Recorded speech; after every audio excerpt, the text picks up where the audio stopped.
Hi, everybody. Ah, look at you lovely people there on the other side of the thing. Here, let me rub your face for you. Here you go. Here you go. That feels good right on your temples, right? No? Okay, I'll stop. You're giving me anxiety, Ty. So, yeah, welcome back to the Delinquents here on Roll for Chaos. Hey, it has been a week, hasn't it? It has been a week. And last week, oh my goodness, a lot happened all at once. Maybe I was a little crazy. Maybe you were all a little crazy. You know what? None of it happened. You're all imagining things. I am gaslighting. We're going to move around to the crew here. And we're going to go to each one of these lovely individuals. And they're going to introduce us to who they are. But not who they are as you know them. Who they are as when they're not who you know that they are. That makes sense. Oh, come Here we go. on. So who And, they are behind closed doors? The first one that we're going to send ourselves over to is Nora. Can you provide us who your persona is, please? The individual that we have met in the last episode. Hello. I am Nora, aka Zedadine, and the alternate persona joining us is Quaylina Firetree, an Eladrin, meaning Feywild elf, who is of the Bard persuasion. Coming from the realm of the Forgotten Realms in the D&D multiverse, after a timeline got cut short there, and she was the only survivor. Also, I'm Clarion Bell, your robot medic and boss lady. Well, thank you for that introduction to this lovely individual. For those of you that have not seen it, please check out Kobolds and Cornfields. Great show as well, with some very neat individuals on it. Thank you. We'll move I right love our along. crew. We'll move right along from there to Jackal. Jackal, who is your alternate persona that we have met? Hello, everyone. I'm Mac the Jackal Ranger, and when I'm not tearing people to shreds as Conrad, I'm currently under the guise of a certain vampire of tentacular persuasion. Franco Carbonov, the vicious, bloodthirsty, gun-selling La Sombra monster of the void. The literal ends justify the means. And when I'm not playing that, I am playing your favorite sad boy, your favorite puppy, your cute little animal that nips at your heels and tells you how wonderful you are, because without you, he's a lost little dog in a world that will eat him alive, still breathing. Back to you, Ty. Oh my goodness, that was quite the introduction. We'll move right along from there to Atomic. What a tension. I don't want to follow that. You are going to, sir. I'm sorry. Hi, everybody. I am Atomic, and the lovely alternative personality is Barry Nothis. He is kind of like part doctor, part shrink over on over on 119. I forget if it's an outpost, a support, It was or Outpost 119. Yeah. it's outpost, right? Yeah, it's outpost 119. So he, just like Sulfus, is an Aether mage, but instead of on dark, forbidden death magic, more of life, body, and mind magic. Furry was a fun character that lived through some horrible and strange things. And if you remember, I believe, didn't Burry cause Ira to inhabit his body temporarily towards the end of that? Was that your episode? I don't remember. No. My episode was the very first roll I summoned a greater demon. That's true. You had a Greater Eternal that was facing off against the Athalium tendril that was on the that side of the ship. Our entire crew got off besides B's character, which was, I think, the goblin. Yes, that's right. So, okay, I remember that one. All right, moving right along from there to Benjamin. This guy. Hey everybody, I'm TT Benjamin. I will be playing one of that vampire dude's tentacles. I cannot speak. I can just make wiggly noises. So I hope no one in this space has misophonia. The alter persona that was introduced last week for me was Killian Cannon, the boss, a former Pinkerton gunslinger and union buster from the hit Orbital Blues podcast Telluride. His trouble was past his prime, so he was retired and trying to make right for 20 years of stomping on workers, and then died for it. Actually, spoilers for Telluride. So now he's back.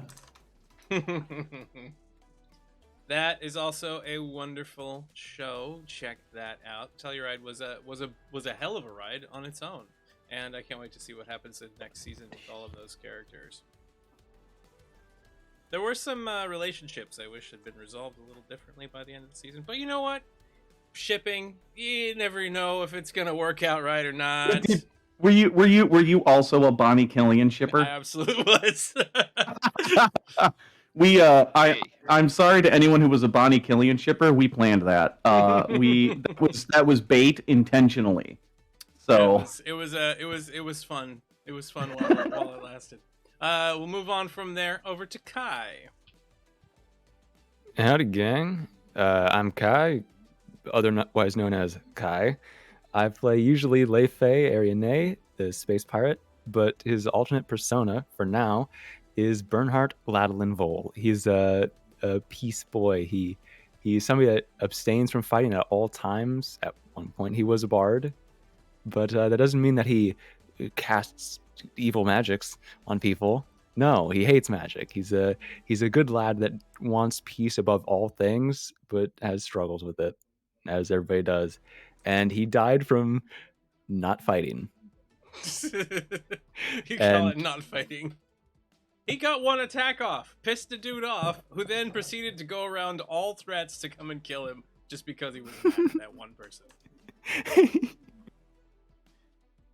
Sometimes you just have a punchable face. Apparently, that was what happened. And Bernhardt does. Bernhardt has the most punchable face. Most assuredly, bards do. this spy and this noble has a punchable face. We'll move from there to Gwen. Your turn. Hello, everybody. I am Gwen, aka McSherry, and B's aka is Basil. Basil is a lovely Skixon who took part in a heist to steal a giant emerald, and then was immediately turned over to the cops by the fixer. He is definitely a workers' rights and will probably have long involved discussions with Clarion over unions. The unions Skixon. You know, there's a lot of Skixon agents out there, it seems like, that are all trying to get fair workers' rights, and It makes sense. it does. So, to everybody else that was not aware, last episode we had some timey-wimey bullshit happen. Everybody kind of ended up in different dimensions and suddenly summoned other characters that they had themselves previously played in different areas of the interwebs, pretty much. Many of those stories seem to have collapsed into calamity and disappeared and are gone. The histories that these individuals have been part of seem to be their darkest timelines, and they were on the verge of death in one way or another at all of them. And then, of course, once arriving back at their vessel with all of these individuals, Carver showed up, did some sort of magic that caused them all to absorb these individuals, and that's where we're currently kind of stuck at. The good Reverend has returned from his hiatus, taking a little joyride, as it were, with one of the only sources of income that the ship probably was going to use before finding out that they had a shield they could sell, and a whole bunch of security codes, of course, to the Empire. Traveling continually towards Eris to meet up with some of the other masters who had wanted to discuss what they had seen about V, and had invited Lei Fei to arrive there at a later point in time. Also seeking the elven Ioun stones, which seem to be scattered throughout the Aether Sphere. One of them is locally placed on Eris, or at least was last felt by Lefe at that location. You've decided to travel to Cerulia, an outpost that is mostly just a tourist position. It's merchants and travelers and a very civilian location. So I'm sure that'll be fine.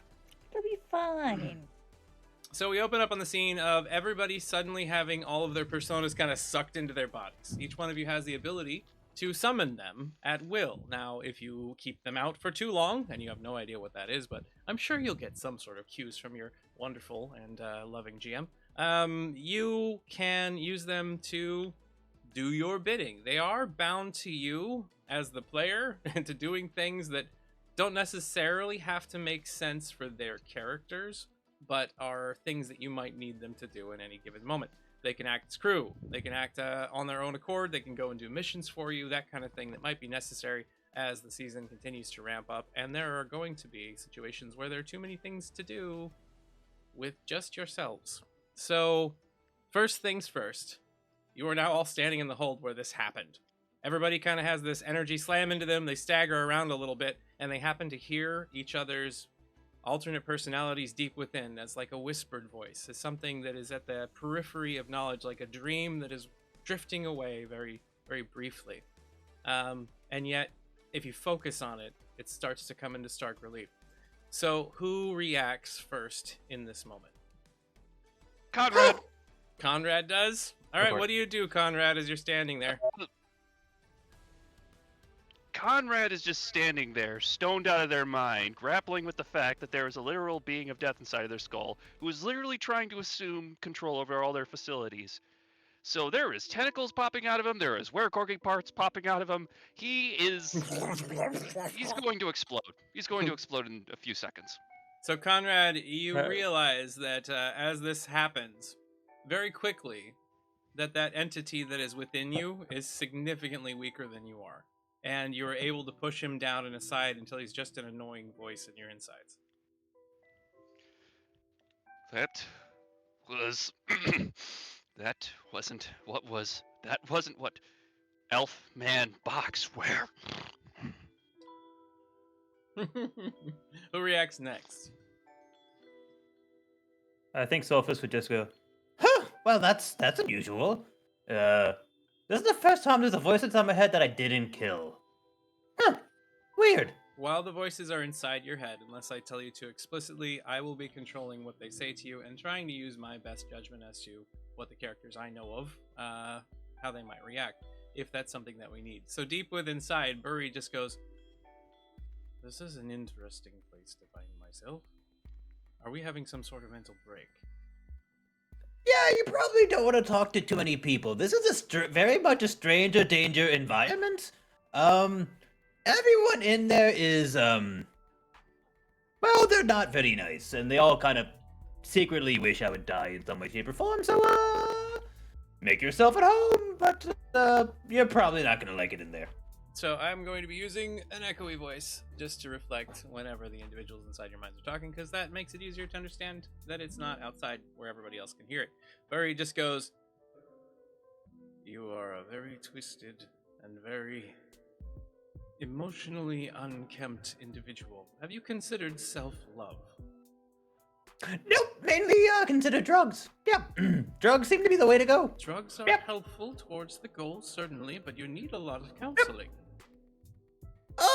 Well, my ultimate goal is to blow up a Empire division, so potentially taking myself out with it. So Look, wait.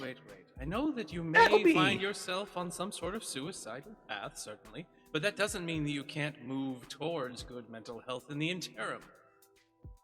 I'll put it plainly: if you don't stop talking, I am gonna sick the shadows on you.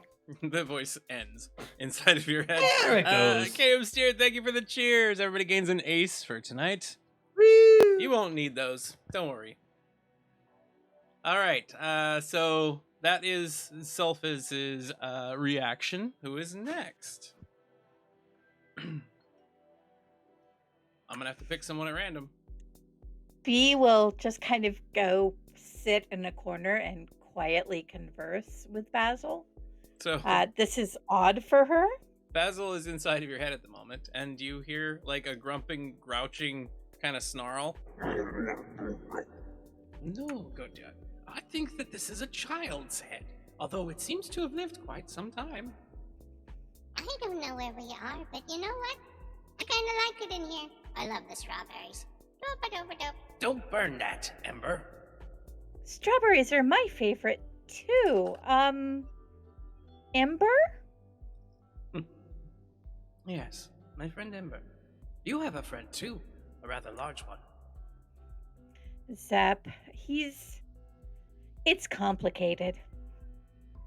As you stand there and you look over, Zep is kind of there. You can tell he's there, but you forgot what he looks like.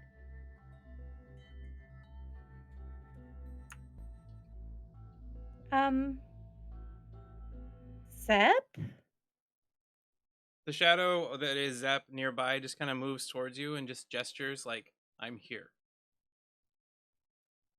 Okay. How very interesting. Clarion, I've forgotten who Zep is. That is very concerning. Is he not a fundamental part of your being at this point? He was, but now I don't know what he looks like. He's a shadow and he's not even talking to me. Can he talk to someone else? I thought perhaps the Reverend could see Eternals. Why, in fact, I can. As you stare And- over at B, you currently are a little bit distracted, so we'll come back to what you see after that part. So we're going to move from B. We'll go to Clarion, who is now having to deal with this strange inner voice. The individual inside is just... Oh my goodness, where in the heavens are I? Is this one of the 9 hells?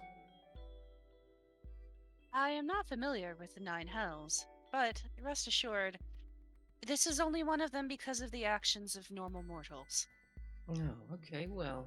It would only be similar to a hell. Is this some sort of magical trap in my inside of an automaton? Yes, in fact, I am an automaton, but I did not intentionally trap you here. Oh, then good. I was hoping this wouldn't be some sort of non-cordial arrangement, of course. I am welcome to a cordial arrangement. Well, good.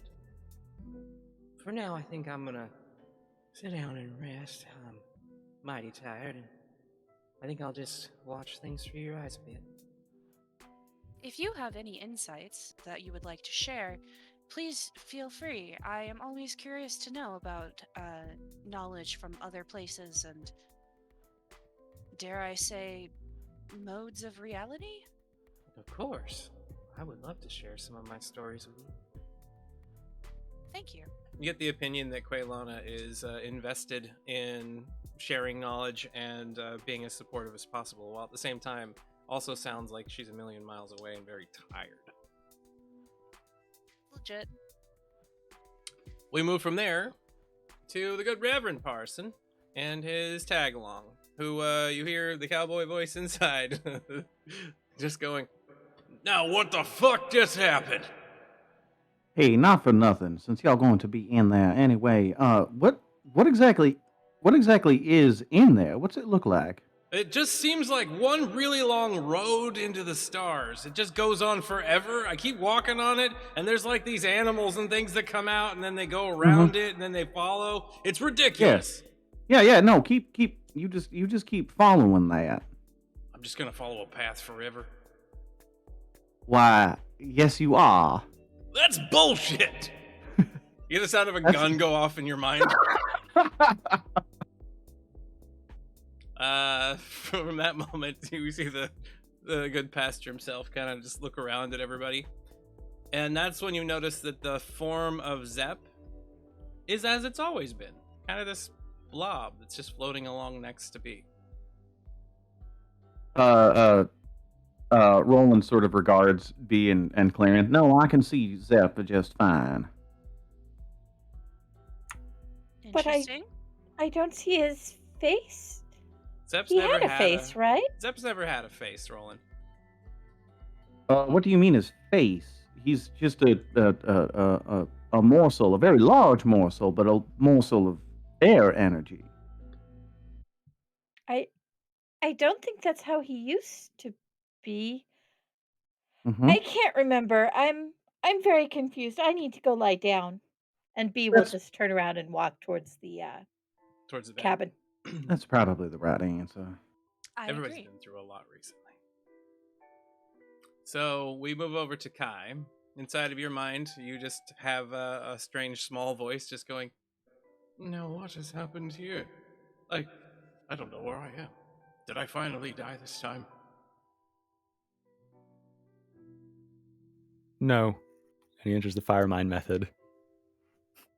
Oh, what are you doing? All I Wait. can hear it. What is that confounded racket I'm hearing? What do you mean?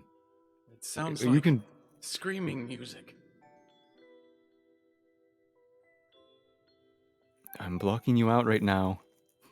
You can do that? Not apparently.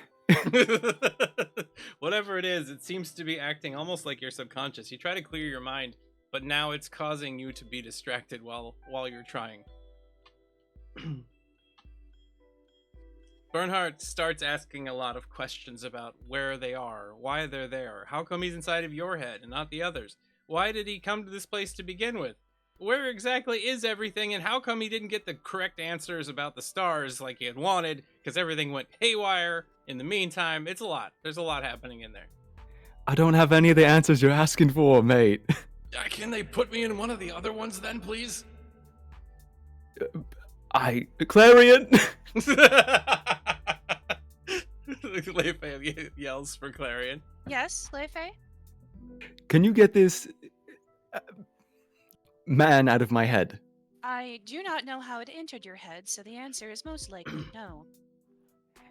We need to find somebody that can do this because he's asking way too many questions. I would suggest Well, playing along I'm for just now. gonna. I got you. Don't worry. Just let me. I just gotta warm up a little bit. Just all right. Do you want to do it? Painfully, non-painfully, Don't lethally. suggest How do you want to you get it out of try there? Something that will harm that poor lad. He's in need of help. I am offering help. What do you expect me to do?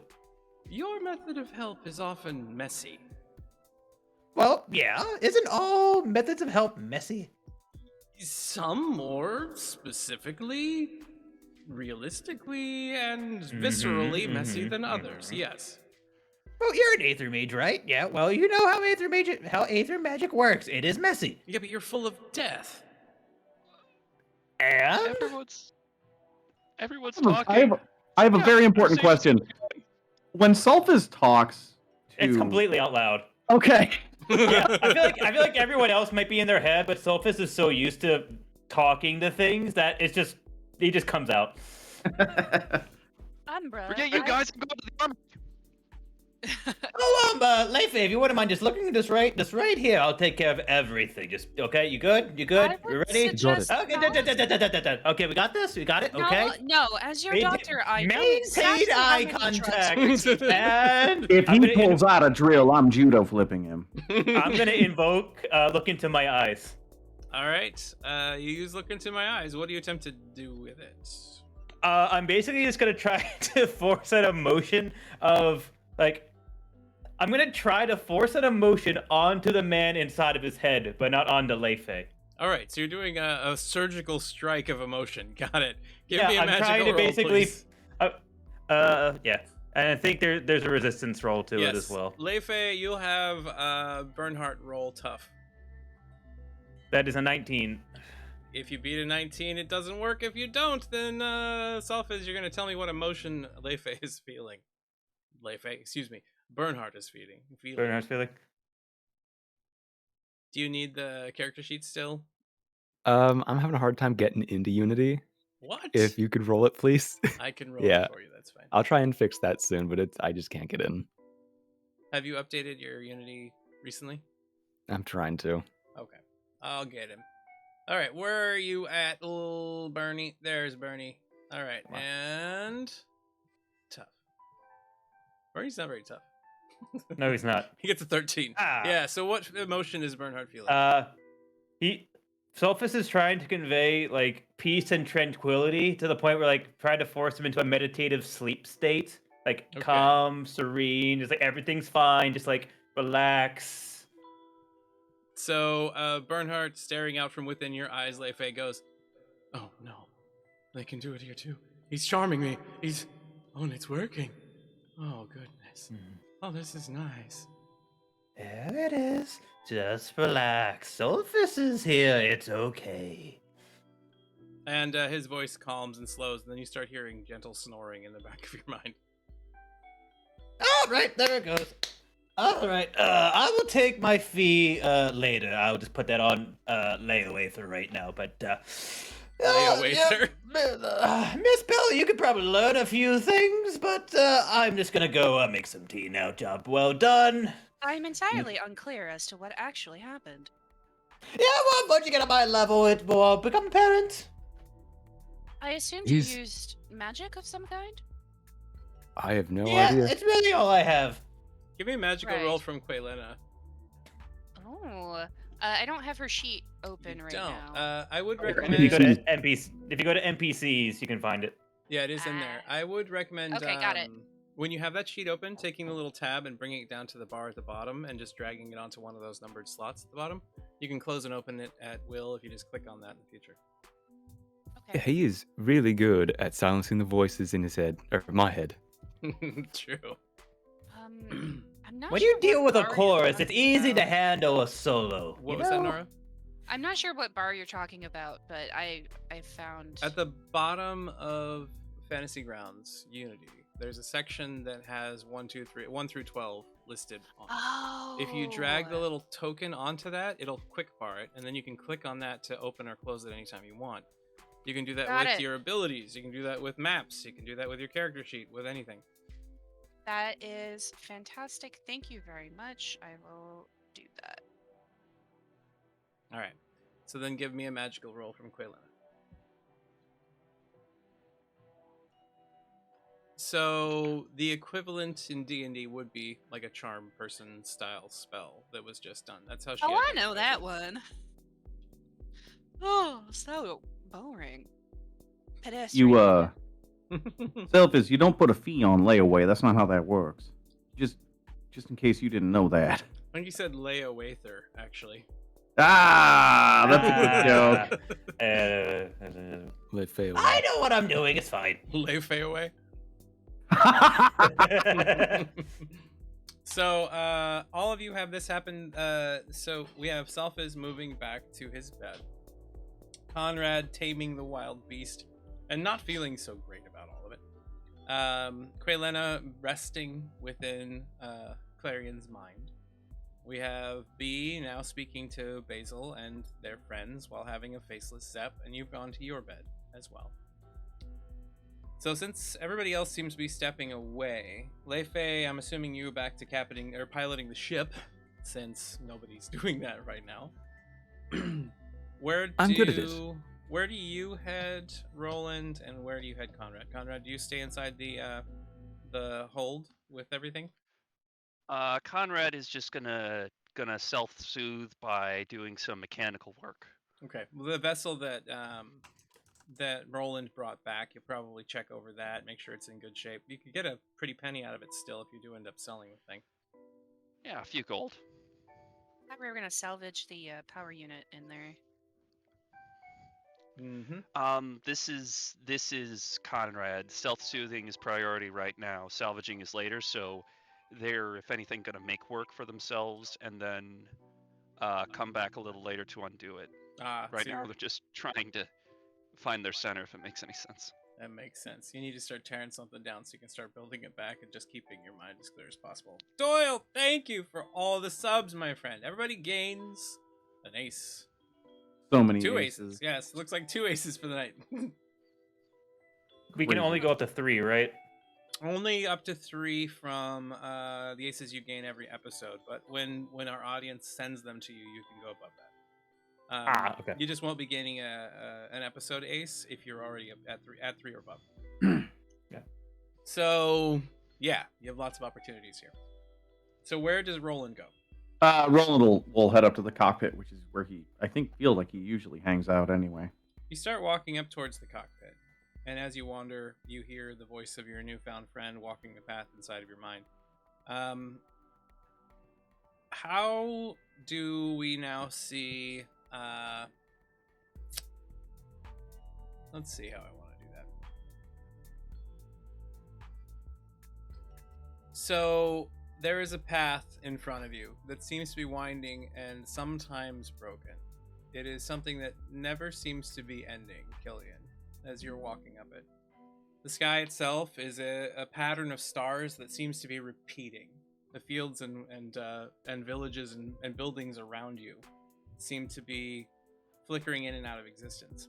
You keep coming back before the gates of an ancient church that like whispers in the wind and then comes back and then disappears again. So how do we see Killian reacting as you're walking up this path? Killian actually patiently walks the path for a little while, but I think about the third time he sees the church, he's like, okay, this is a game. We're playing a game now, ain't we? And then he's just gonna walk up to the church. You walk up to the door of the church and you see alleyways underneath a great city.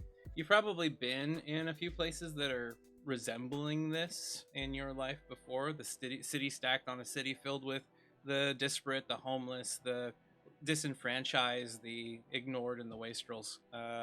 You see individuals that are all throughout these city streets being harried and harassed by peddlers of all kinds. Some of them, trying to sell narcotics, and some of them trying to sell, various hacked goods, and other ones being harassed by peacekeepers and security agents and those kinds of things. And here in front of this church, you see a large, banner across the top of it, but the name you can't read. It keeps. It's not like you don't read the language. The letters make sense, but they keep changing. It's got that dream logic. Yeah. Killian's gonna take the butt of the rifle and just tap on the door a couple of times. The sound of Roland's voice comes from within, telling you, "We're not open right now." Now hold the hell on! I thought this was a church. Church is always open. Come on. You push on the door a little bit, and you feel that it starts to slip underneath the weight of your hand as you're pushing forward. Feel like it's opening? It's opening. Oh, yeah. So as soon as he feels the give, Killian does not slowly open doors. He has never slowly opened a door in his life. He just throws the thing open and then just walks in like it's his church. As you throw it open and walk in, you find yourself now falling into a space. Oh, hell! What is the most regretful memory Roland has? Ooh, fuck, there's so many. 20 years. 20 years. Oh,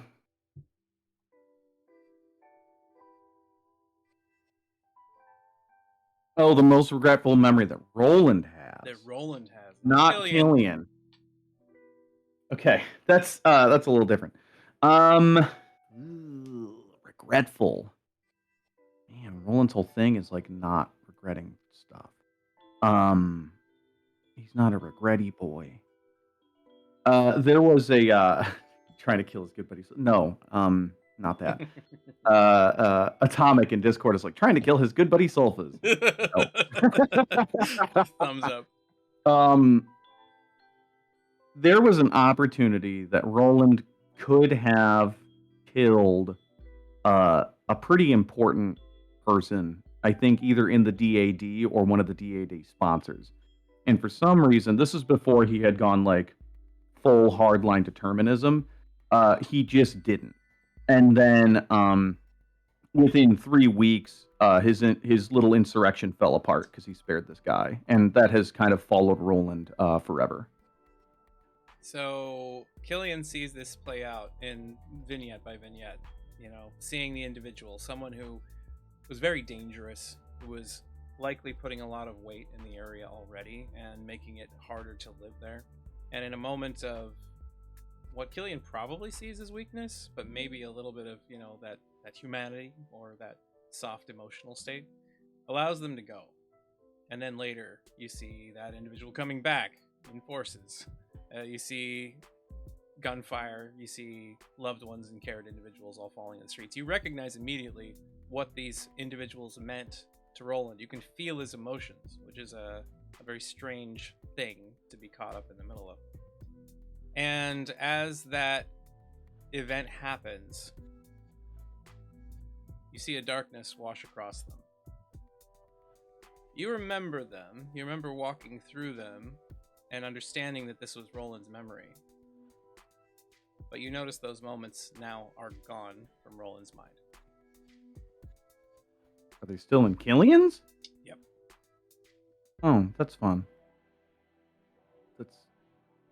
So Roland doesn't remember that then. That is gone, but Killian has witnessed it. Well, Killian's just like, well, add it to the pile. And Roland, you feel like as you're walking back up towards the pilot's chair where the captain has traveled to, a weird weight moved off of you that is both something that you feel like you've carried like deep down, like an ache that seems to have existed within your muscles, that you've always kind of lived with, that is suddenly gone, but part of you misses it because it meant something. I mean, Roland is just walking towards the cockpit, so I guess he keeps walking. It's just, he's more concerned than anything. You see Leifei sitting there, piloting the vessel. The dim glow of the shielding around the outside of it as you're traveling towards some rather large worlds in the distance. As Cerulia is not too far from Rulo, you can kind of see that off to the right, and then you see a little shining, blinking light in the distance as you're getting closer to this other outpost. What do you say to the captain as you step inside? Roland sits down in the cockpit chair, or the cockpit chair, good God, the co-pilot chair. Yeah. Co-pilot chair looks over and just says, howdy, Captain. How's it going, mate? Oh, it's all right. Anything interesting happened while I was gone? Fought some interdimensional creatures, but it seems like, you a bit the same? Yeah, actually I did. And a bit of adventure. I mean, you remember all the silver, right? I'm sorry. Oh, the money we made? You actually turned a profit doing something? By God, are you sure that you didn't get replaced? What, by a competent captain? What's the score? I haven't even counted it yet, it's so much. Wait a second, what the hell did you loot? Was that from the ship, or? Sort of. Sort of. Well, if you're going to be coy, I suppose that's fine. You can keep your secrets. We sold the generator, at least. It bagged you enough that you can't count it? We did not sell the generator. We didn't sell the generator? You didn't. We sell sold the generator, at least. Leifei doesn't know. You only sold codes. You didn't sell the generator. You got enough out of that little shield generator that you couldn't count it? I honestly keep it out of my vision because I'm having a hard time flying the ship. You see a chest off to the left that has like shining silver and bars and coins all inside of it. What the hell was that generator made out of? Adamantium? Maybe. Oh, all right. Well, I feel like someone would have noticed. We have 2 technicians aboard. Yeah, and, I mean, I'm pretty old, so I have some information about... I could have looked at, but how'd it go for you? Oh, it was all right. Yeah? It was all right. I mean, you stole the bullet. I did, yes. That we need to rethink that name. It's not very fast. Sure.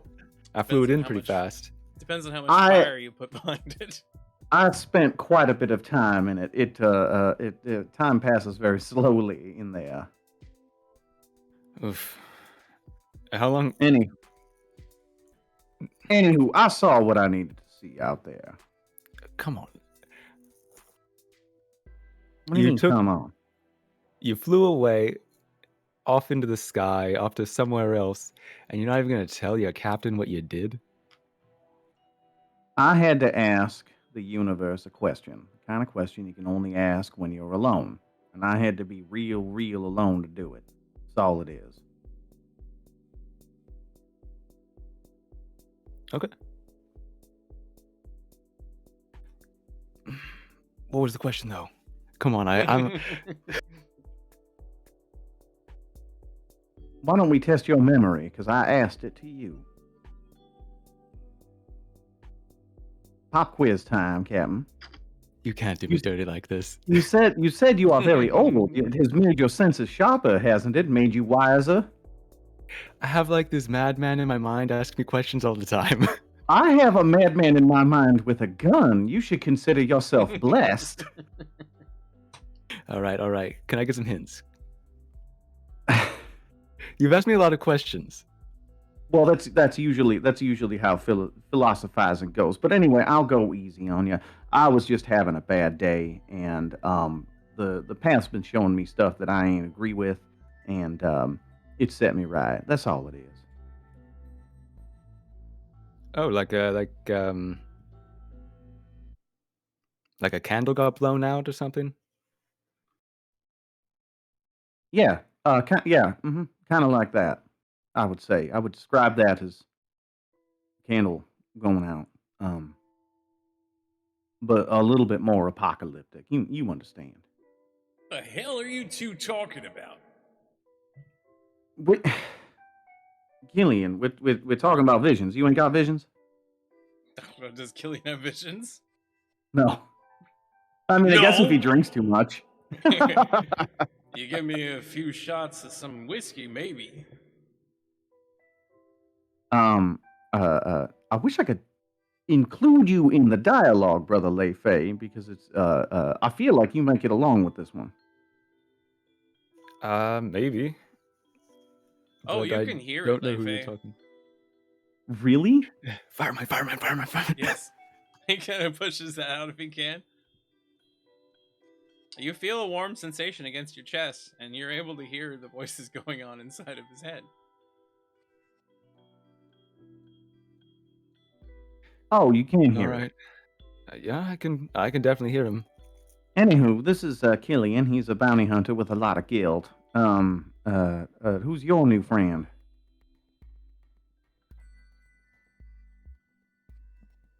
Bernard. Bernard. He's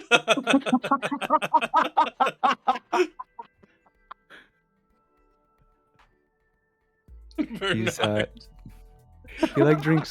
he drinks coffee. I don't know. He's like a new guy that joined a Proving he doesn't know anybody. The most curious thing about this is how I can't tell which of us is more unfazed by this, you or me. I mean, come on. We're elves, mate.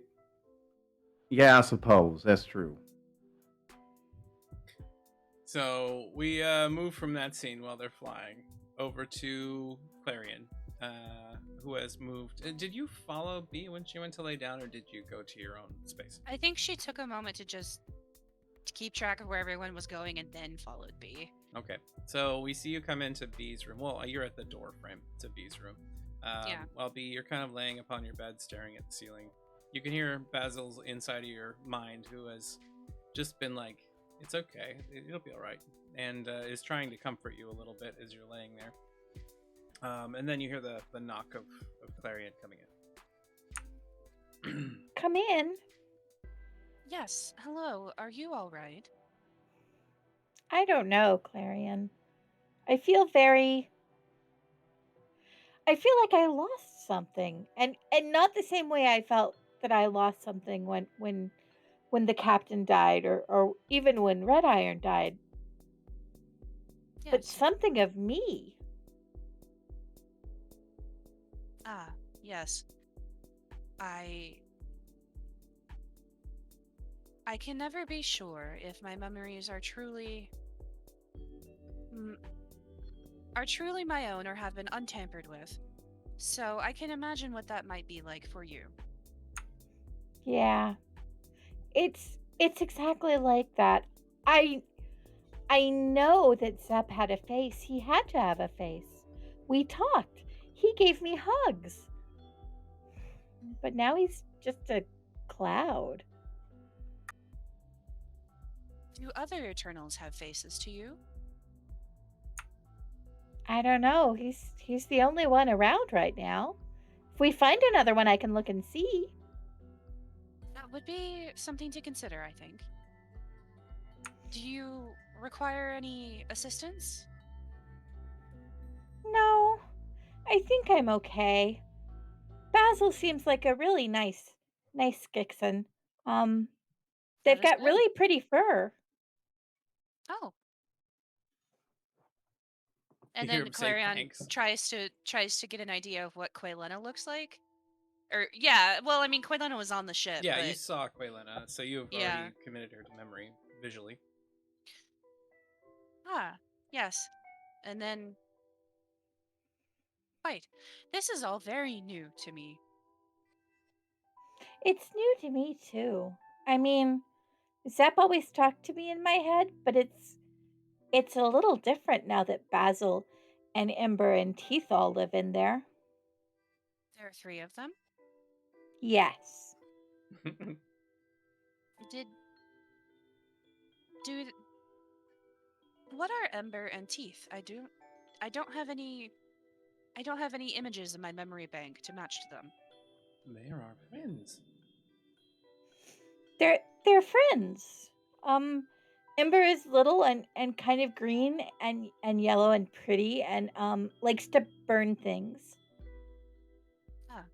And Teeth would be scary, but it's not scary because, Basil's there.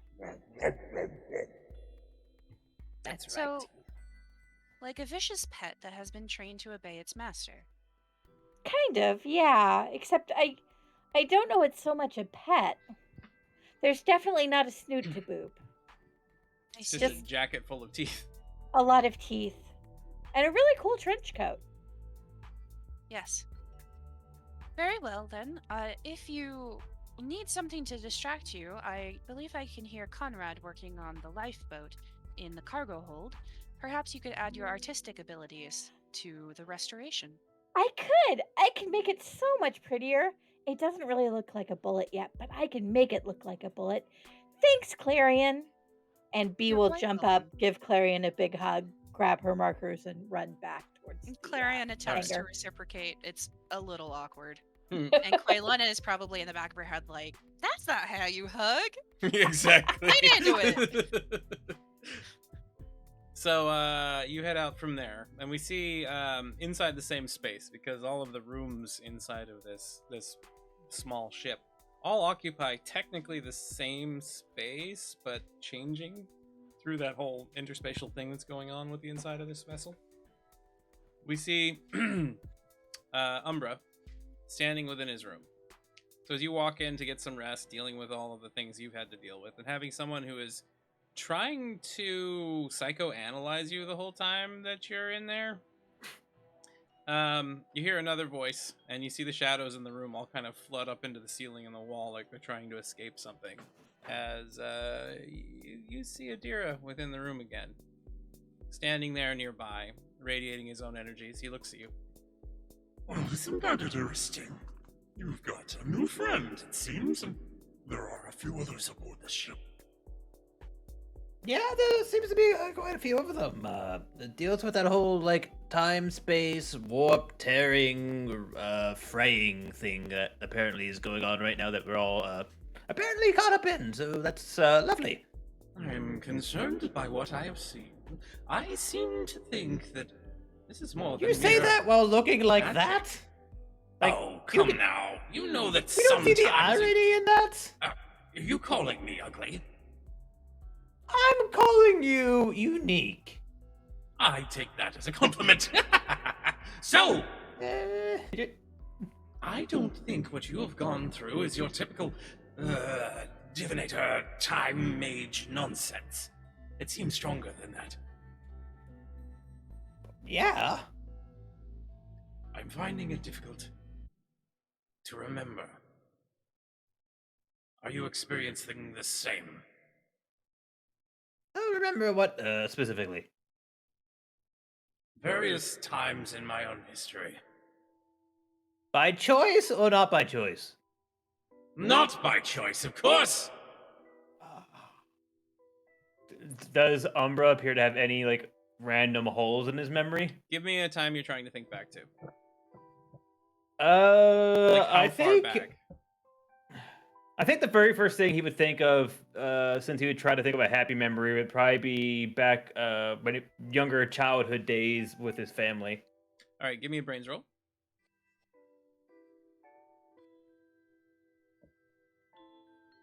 14. 14. We see you kind of pitter-pattering across fatter little legs as you're running through the kitchen. And as you stare out the windows, you see nothing but darkness out there. I mean, that's not abnormal. Remembering every single detail about the past in a memory is probably hard. You can't remember what it says on the table. You can't remember what it says upon the newspaper your father's holding. And you can't remember your parents' faces. They seem to be mannequins to you in your memory. I tried to like advance and like go back. Like I tried to like go around the memory to see if like I think like if I keep going to like the last time I've seen them, do they still stay as mannequins? Yes. You can't remember what going to school was like. You don't remember a few major historical events. There was a lot of attacks during the war that you were part of. You no longer remember the details to. Well, now that you mention it, yeah, there seems to be some blank spots in there. That is very unusual. I mean, I'm not really sure where that came from. Probably something to do with this whole thing, but I don't like the sensation. You see, understanding the weaknesses of my enemies through the experiences I've had has helped me overcome them in the future. And now that they're missing, I can't remember what he looked like. The one that killed me. I can't remember what he looked like. How am I supposed to exact revenge? do you know a name? Like, It's no. I knew he was a cowboy. okay, well, there's not that many cowboys in the universe. Maybe- You're being a bit reductionist, and it's hurting my feelings. I am trying to be supportive. Fine, go You on. know, if there's not that many cowboys, maybe we'll just find one. Maybe if we take a bunch of cowboys, line them up against the wall, maybe one of them will, jog a memory. You know, you do serve a valid point. I could just kill all of the cowboys. That would deal with it right away. I mean, I can't really see any flaws in your logic, so I'm not going to really object to We this. can't possibly miss one, can we? We gotta find them all, huh? Well, you help me, I will help you. I still remember where it is. Okay, well, that's good, that's good. I'm still very interested, very much in it. So, that part of the deal is still definitely, still very active. Oh, good.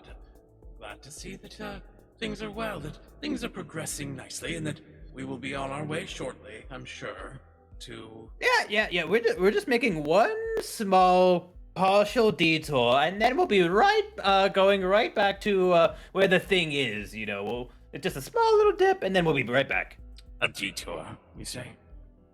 Yeah. We're going to Satisfied with Cerelia. that answer. We're going to Cerelia, because of the captain has Cerulia. some... Do you mean something- Cacardia? I don't know. Outpost of scoundrels, thieves, and bandits. The Shadow Mask himself is an irritation, for sure. I don't know why you would want to go there. I don't know either. The would-be captain is taking us there. The would-be captain's an imbecile. You should replace him.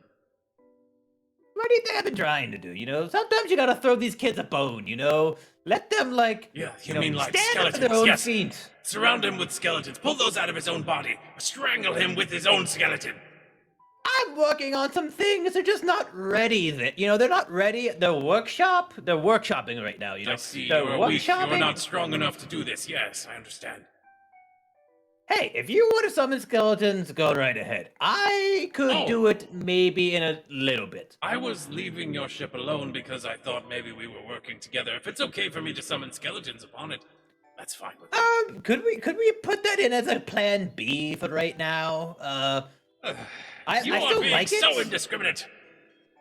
Look, the second we see any cowboy, skeletons galore. Just run rampant with whatever skeletons you wish to summon. Yeah, but does that sound like a good bargaining chip? Yes, we'll just draw the skeletons out and we'll just have ourselves a nice party. We'll dance. There you There'll go, be there you go, streamers made out of gore. It'll be delightful. Yeah, you can use the entrails and everything else. It's fine. Certainly. Have you ever tried to decorate with entrails? Oh yeah, just look at the feng shui. This has to make sure all the energy is facing the right direction. Of course, of course. Yeah. Yes, well, You. I'm tiring of this nonsense.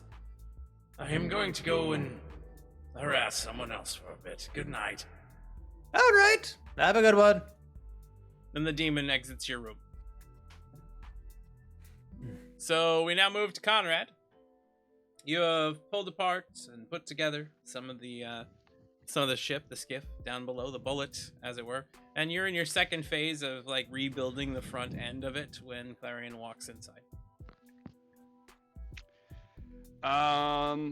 Has Franco tried to worm their way out? Franco is captured. If you're strong enough that if he tries to make his way out, you stop him and you can just quell him down.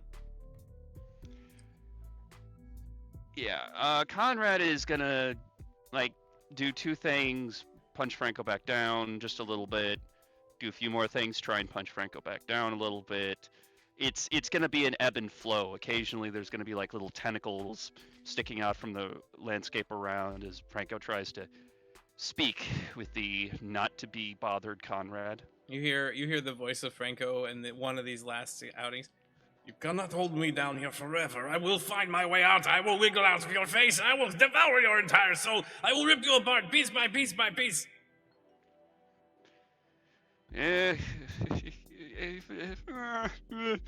Stomp, stomp, stomp, stomp, stomp, stomp on where he thinks a tentacle is. Look at all my spleen.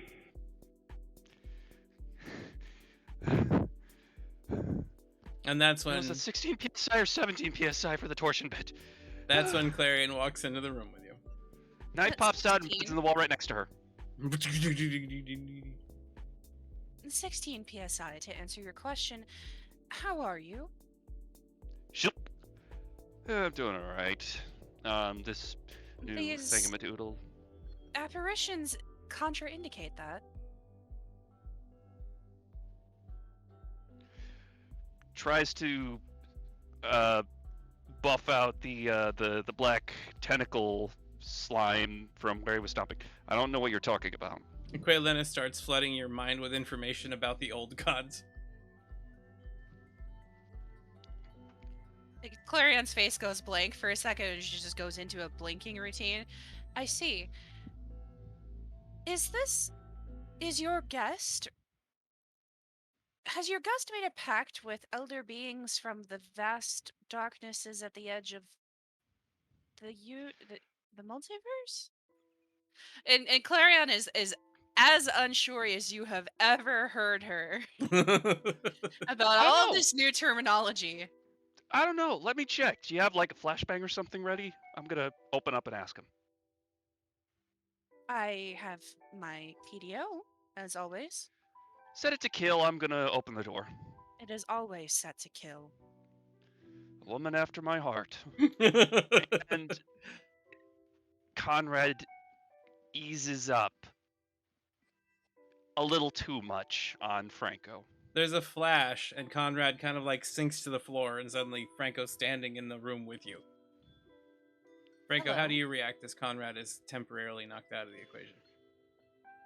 Well, first thing they're going to do, they're going to pull out a knife and they're going to start shaving in their reflection.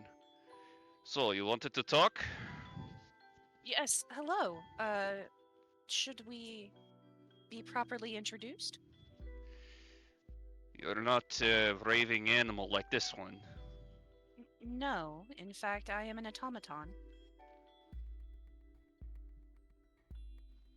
Curious. Franco. Franco continues shaving. Clarion Bell, is there anything that I could do to make your stay within Conrad more comfortable? Kill him. That's out of the question. I need his services. Like, he's your... He is a member of my crew. He's your eunuch, is what you're saying. No, that is a misunderstanding.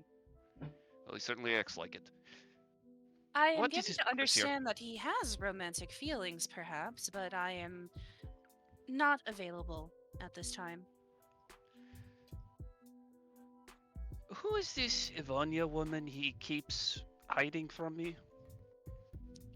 I believe she is a traitor of some kind, affiliated with the organization. Did you ever consider that he likes you because he didn't have a shot with her? It has crossed my mind. I can only imagine that if he is attempting to use me as escapism for a failed relationship, then I think it would be reasonable to play along as long as it remains healthy. But if he should become too attached, then I would lay down my boundaries. I don't May think you I ask understand the... how What? this concerns you? Well, unfortunately, I can't operate within normal limits or within normal tolerances. You are Franco operating physically right now. loosens a bolt just a tad to 16. I don't think you understand the nature of this monster. But then again, No. you don't understand the nature of me, as I do not of you. Indeed. Enlighten me. I am dead. I have been dead for a very long time, and I have made a pact with a dark god that allows me pull over the areas where the sun does not touch. Quaylana starts I live flooding off of- your mind with information about what vampires are. Ah, I drink blood. I have a servant. I live in a coffin. does the Aether and Steamworks world have anything like vampires? No. I see. Would it be fair to call you a vampire? Yes. Ah, then this otherworldly information from my passenger has come in handy already. The amber-skinned gypsy. I would not use that term. But she is something of a traveling performer, yes? Define traveling. Traveling across worlds and through planes of existence, as far as I can tell. Although I'm not sure that the Aether Sphere has an analogous operation to that. My- Perhaps, although I have visited the Eternal Realm briefly, I don't know if that is equivalent to the Feywild of Quelana's home. Could be seen as similar in some regards, but it's mostly just a reflection of the physical realm and filled with magical entities that are all trying to vie for power over it. So, in some ways, yes, but in other ways, I'd definitely say it's more analogous to, the ethereal plane. Yes, that's the one. not. Exactly. Ethereal, you say. Does That, Queen Lana that say this out is- loud? No, I think she's talking in Clarion's head. Unless you would allow her to cast minor illusion to have her voice just appear. I mean, she could potentially do that. Give me a magical roll just to see what she can do from within Clarion's form. I'd say she has just enough to make something just temporarily appear. It fades quickly, but it's there. Okay. Then yeah, she did say it out loud. You hear her voice like off to the side, like she's standing there, but it's quiet and fades quickly. The moment she fades, a shadow tentacle leaps out from right behind where Quaylana is and passes a wrench to Franco, who goes back to work. Andy? Fascinating character. Yes, I am sure we will all have much adjusting to do. I would ask that you be kind to Conrad. He has been an interesting companion on our journey so The far. concubine. That is the one you refer to. The one whose body you are sharing. Yes. You're getting the opinion that Franco does not have high regards for Conrad. If it would put him higher in your esteem to think of him as my concubine, then I suppose you could do so. It is not my preferred method of relating to him. Frankly, Conrad, I couldn't give a flying... At that moment, Conrad starts getting up a little bit, shaking his head as he comes back to the fore. Franco zips right back into his chest again and gets sucked inside.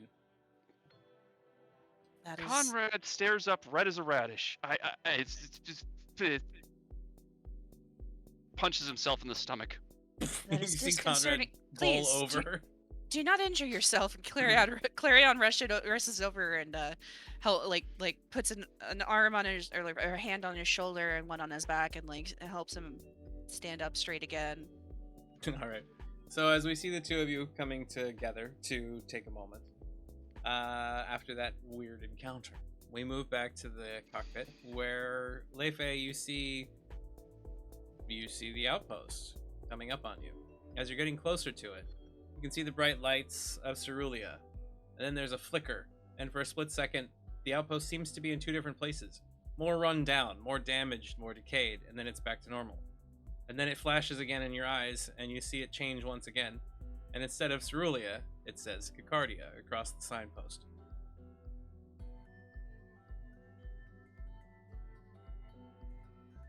You get the sensation that you have shifted again, as Bernhard inside the deep parts of your mind says, we're in a different reality again? Oh no, he's back. Yes, we are. So as you approach, you can hear the sound of a radio static turn into a voice that kind of calls out to your vessel as you approach. Oi, you there? Vessel, coming in, you look like you happen to be, Empire. You got 3 seconds to tell me you're not, or we'll blow you out of the air. We have no affiliations with the Empire. Alright, I think you're lying, so tell me why What do you mean I by should that? believe you. I mean, just look at my face and you will believe in a moment that I'm not Empire. How the fuck am I supposed to see your face from way over here? Captain, if I may. Yeah, sure. My brother, how could you think that we are from the Empire when we bring you an offering that is greater than any empire? Offering greater than any empire, you say? What Why, exactly yes, is that? Truth and reconciliation. Not reconciliation with your folk who have wronged you, with your transgressors. No, reconciliation with yourself, my friend. This had better not be Path. He's about to blow us up. Are you... Let's see, one of those pastor types, you're probably gonna bring me some form of salvation, is that right? Some form of it, yes, I suppose. Though I cannot promise you paradise at the end of your road. I can promise you a road. I've known your type for a while now. I'm not taking what you're peddling. Prepare to be disintegrated. Now, hold on. Now. Wait. Now, I don't have to preach at you. Thanks. But, I appreciate it if you now, would. hold on. I don't got to preach at you, but we do got silver, and we do need fuel.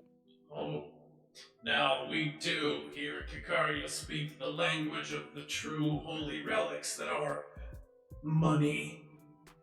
Yeah, I mean, I trade in that too. It's not like I'm just giving out salvation and not getting paid.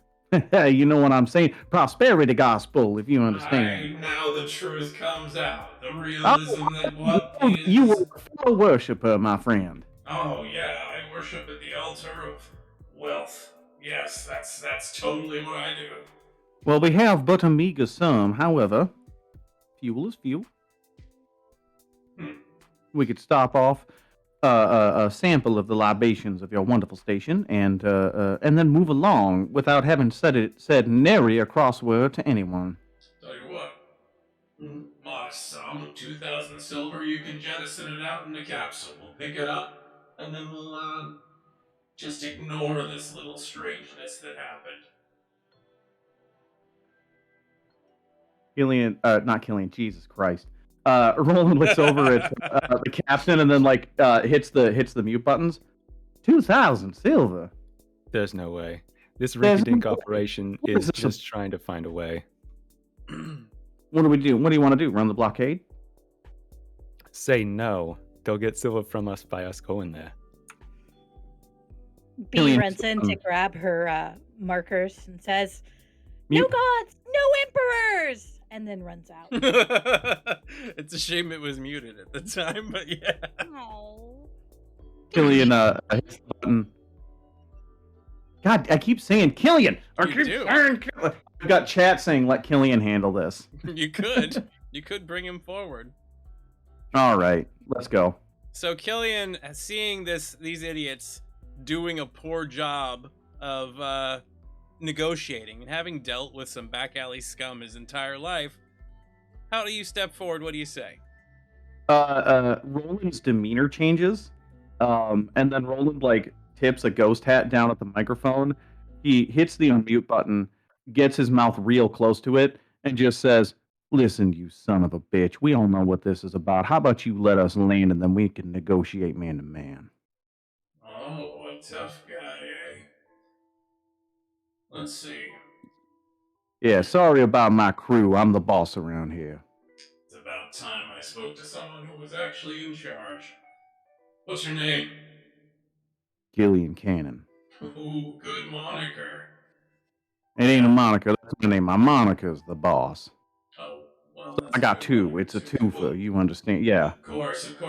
When you and your crew arrive, just come on out. You'll find yourself surrounded. Just play nice, and you can come on inside. I love a target-rich environment. What the hell's the point of this blockade anyway? Just man to man. Fill me in. Well, you see, Guardia's had some problems with the law recently. Since we had to relocate, since the Empire's half damaged, we found that lawlessness was important. We wanted to keep things where they've been for a while, because a lot of individuals are making a lot of money, if you understand. In fact, I do. Money loves a power vacuum. I myself have been working outside of the law for a very, very long time. Well, then you'll fit right in now, won't you? What's your call, corpo or labor? I guess you would call it corporate. We happen to have a lot of nobility that want to keep things in certain directions. Yeah, I worked anti-union for a very long time. You don't make as much money as a union. You do if there are no unions, sir. Yeah, true. Anyhow, let us land, and how about if you are going to surround us, maybe we wait on the guns. No promises, but I will say they'll have to keep their hands at a steady 2 inches away from the holsters. That's valid. All right. It has been a pleasure doing business with you. Of course. Welcome to Kikaria. So you see some of the gunboats that were starting to move towards you, kind of move away, and you see a docking bay just open up in the distance. These goddamn swindlers, every single one of them. Best solution, put a muzzle in their eyeball. And suddenly, Roland pulls himself to the forefront. How do you feel about Killian just taking over your brain? Roland, oh, I gotta keep that in mind. Roland is his whole demeanor for this whole situation is of genuine curiosity, because this is legitimately the weirdest goddamn thing, and the more stressful the situation when you're on the path, the more you have to just sort of relax into it, or you'll get crushed under the rocks. Absolutely. Always with the rocks. Always rocks, water, trails, elks. It's all in there. Wind. We'll do a wind metaphor eventually. You'll like that one. It's good. So you approach and you find yourself pulling into the public dock of Cacardia. We'll bring out the map for that. And this is the basic layout of everything. As you get closer and closer to it, you find yourself pulling into a rather large and very heavily, I think, scrapyarded dock place. It looks like it had been something nice a long time ago. As a matter of fact, Leifei, you recognize this as the regular public docks from Cerulia. Only if it went through a war and then was patched back together, kind of in this ramshackle and a bit rusty way. Think Borderlands almost.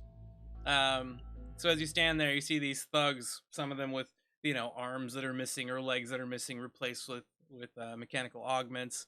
Some individuals that are standing there that happen to have like radiating auras around them, all carrying some makeshift weaponry, kind of like walk into a semicircle around your crew.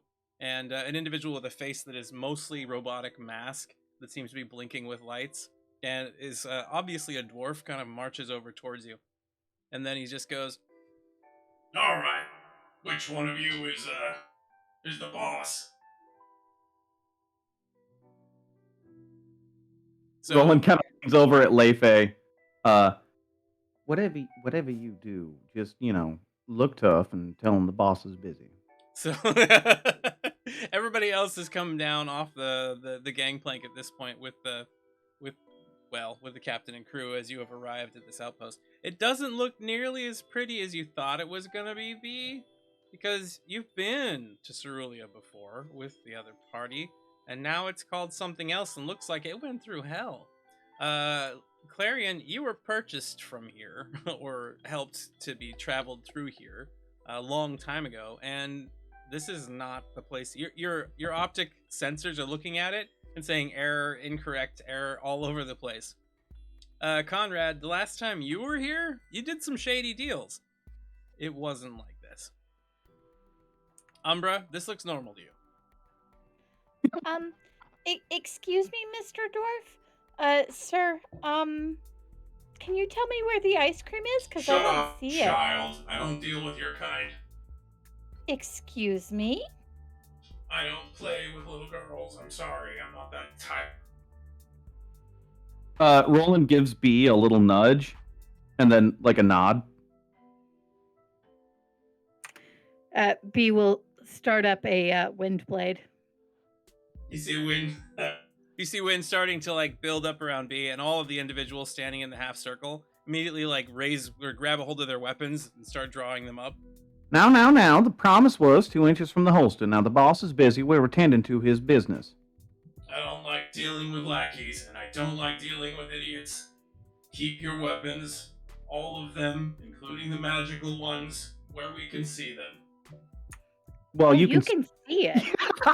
Same joke. So, she's got some tricks up her sleeve. Alright, fine. You Gotta got an watch automaton, you've got a Oh, merc, good comrade.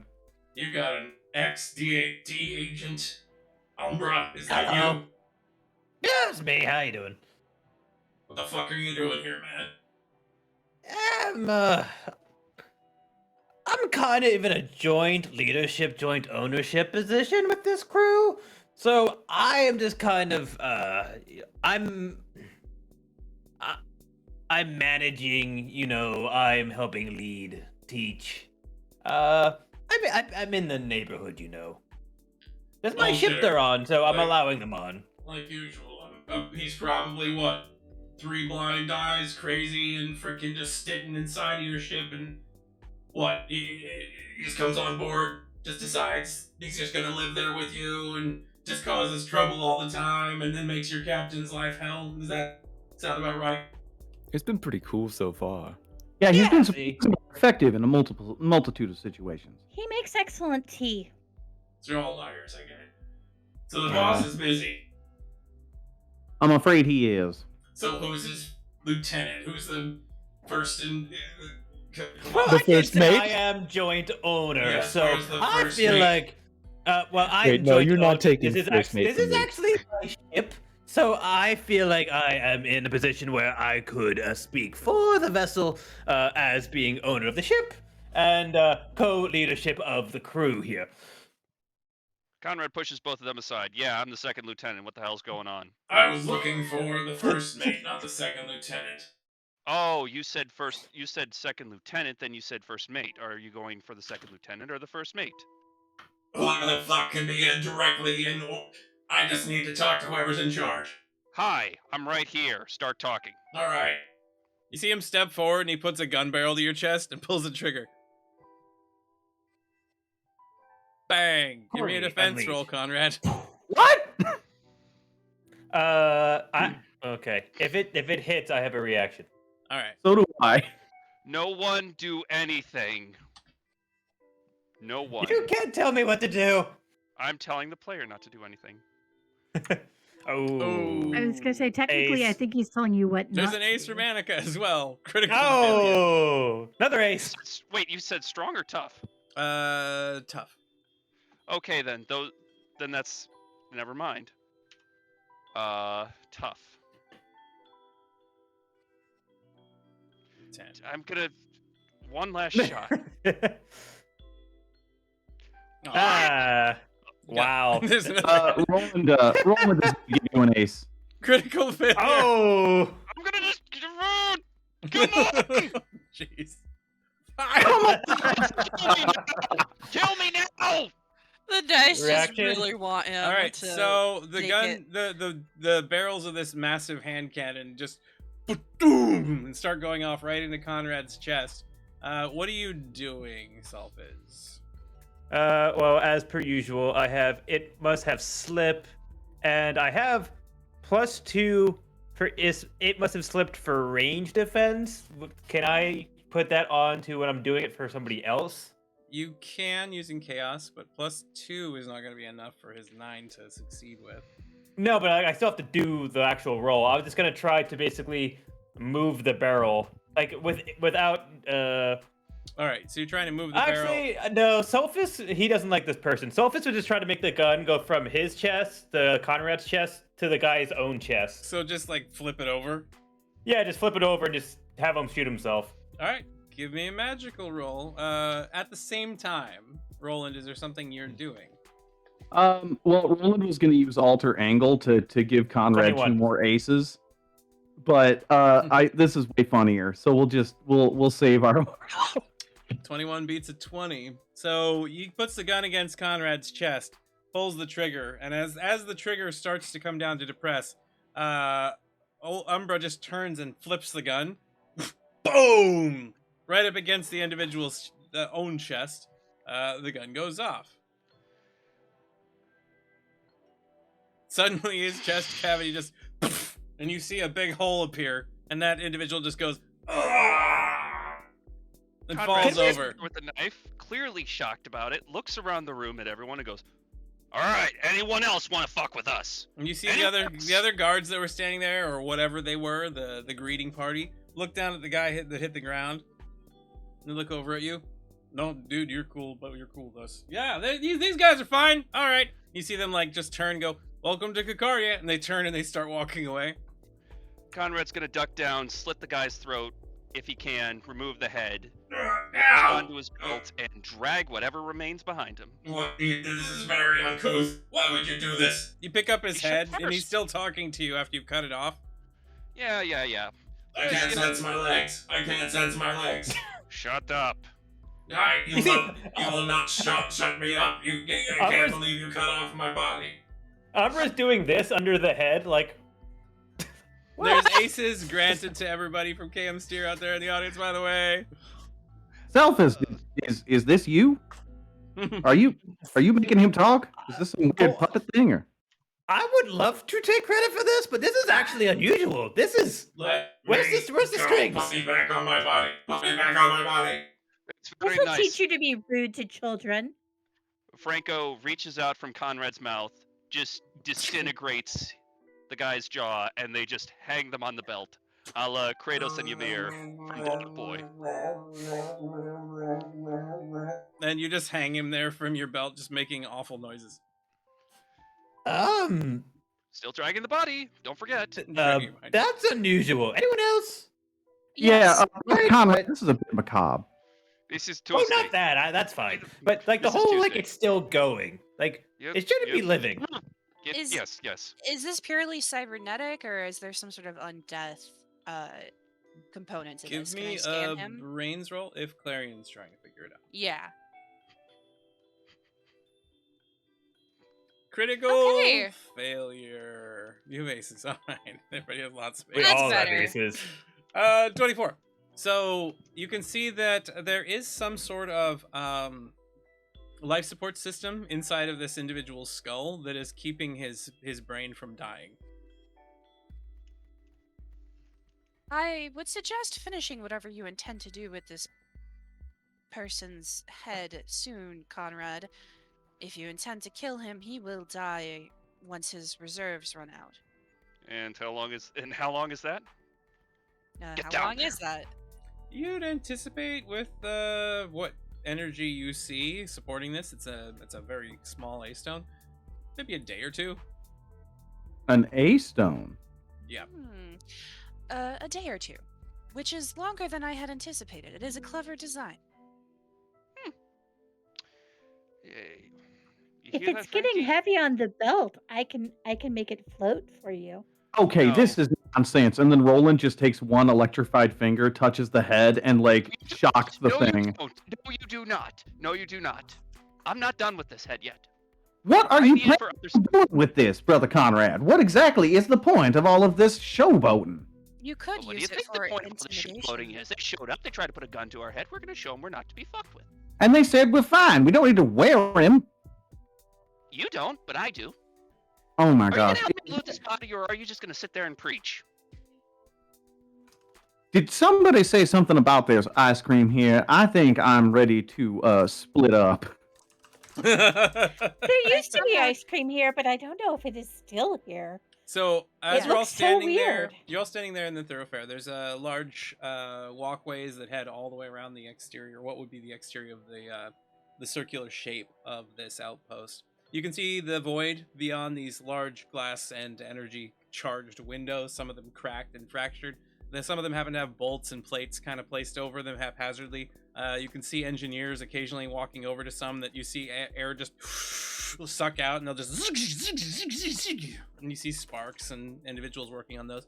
You see some very angry-looking thugs marching here and there, crews of various other vessels, obviously other pirates, other mercenary groups, and there is an avenue in front of you that seems to have a bunch of banners for different agents that happen to say that they are for hire. So that's where you're at right now, up near the public docks. Do you all wish to go together, to split up, to travel to different areas? What is the next step we're taking here?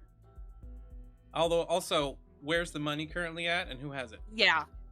Who has the money is very important. Selphus. We're giving it to Selphus because Roland can't be I trusted. figured it was Clarion's still on the too ship. gullible. I'm sorry, the- gullible? You see Sulfus with just bags upon bags of silver. Just walking with bags of silver Ka-ching, attached ka-ching, to his ka-ching, body. ka-ching, That ka-ching, makes ka-ching. him a huge target, though. No, I he even he wouldn't want to come out. Walk around with the money.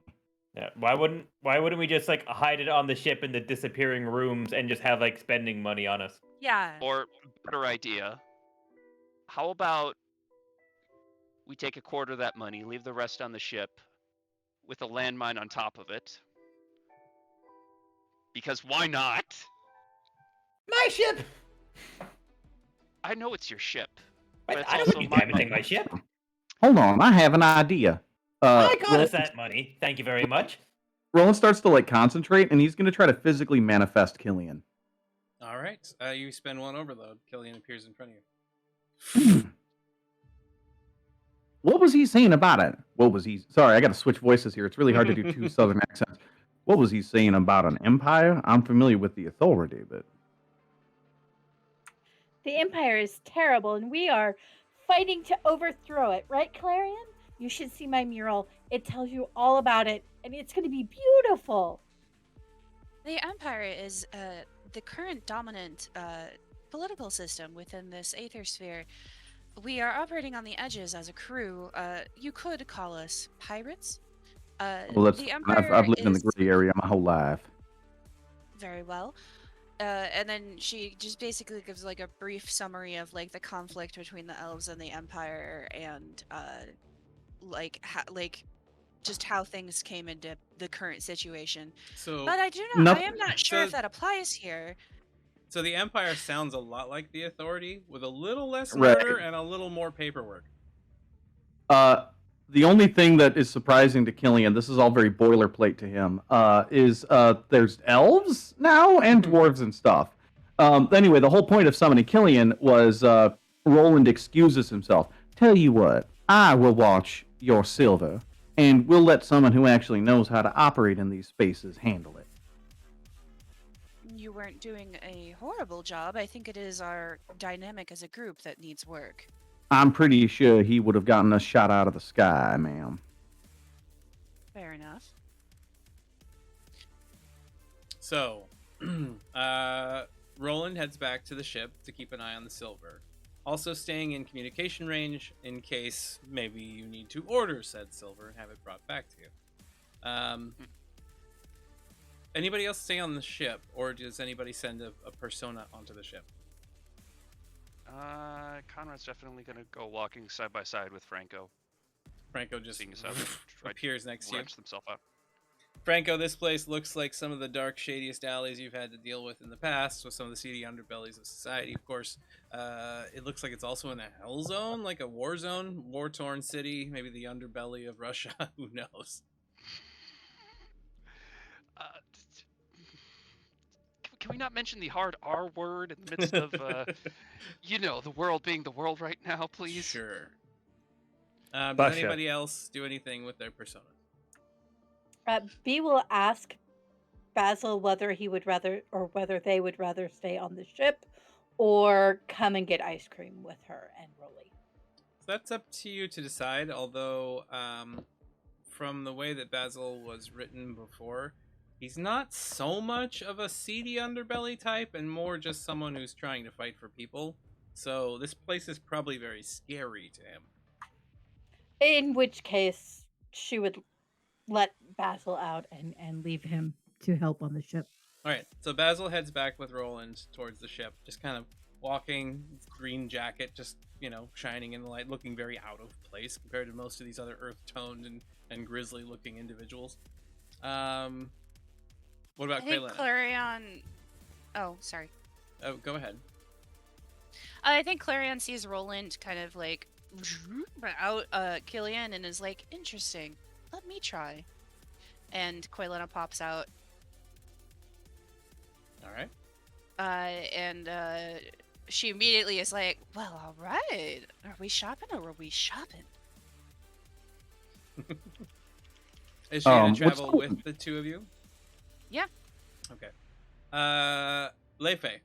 Bernhardt goes, please don't make me go with these people.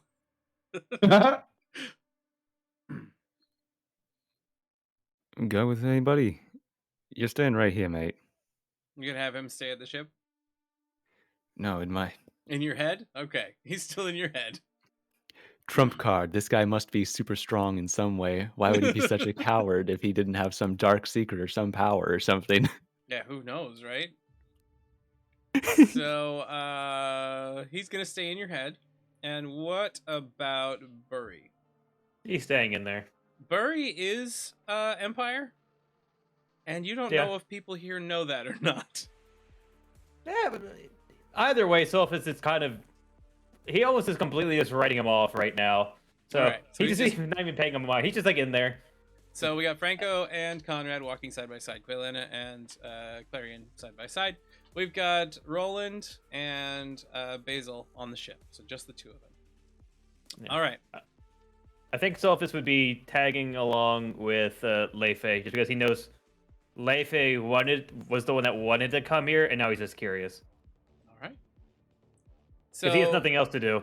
the last time that you were here, Umbra, you were chasing Mhm. down a lead on a target who had kind of hidden in Cacardia as a method of staying out of major society. Eventually, you found that it was easier to make a deal with Varen Shadowmask, the leader of this outpost, to capture the individual for you for a large sum of money, because it was very difficult to do that. So you made a deal with them. They handed over the individual, and all seemed hunky-dory. Shadowmask didn't like you, though. This is back in my DAD days, or is this Yeah, post DAD? this is Okay. DAD days. You owed him a few different favors at that point in time that, he pulled some strings and made some things happen within the Empire. You did that for him.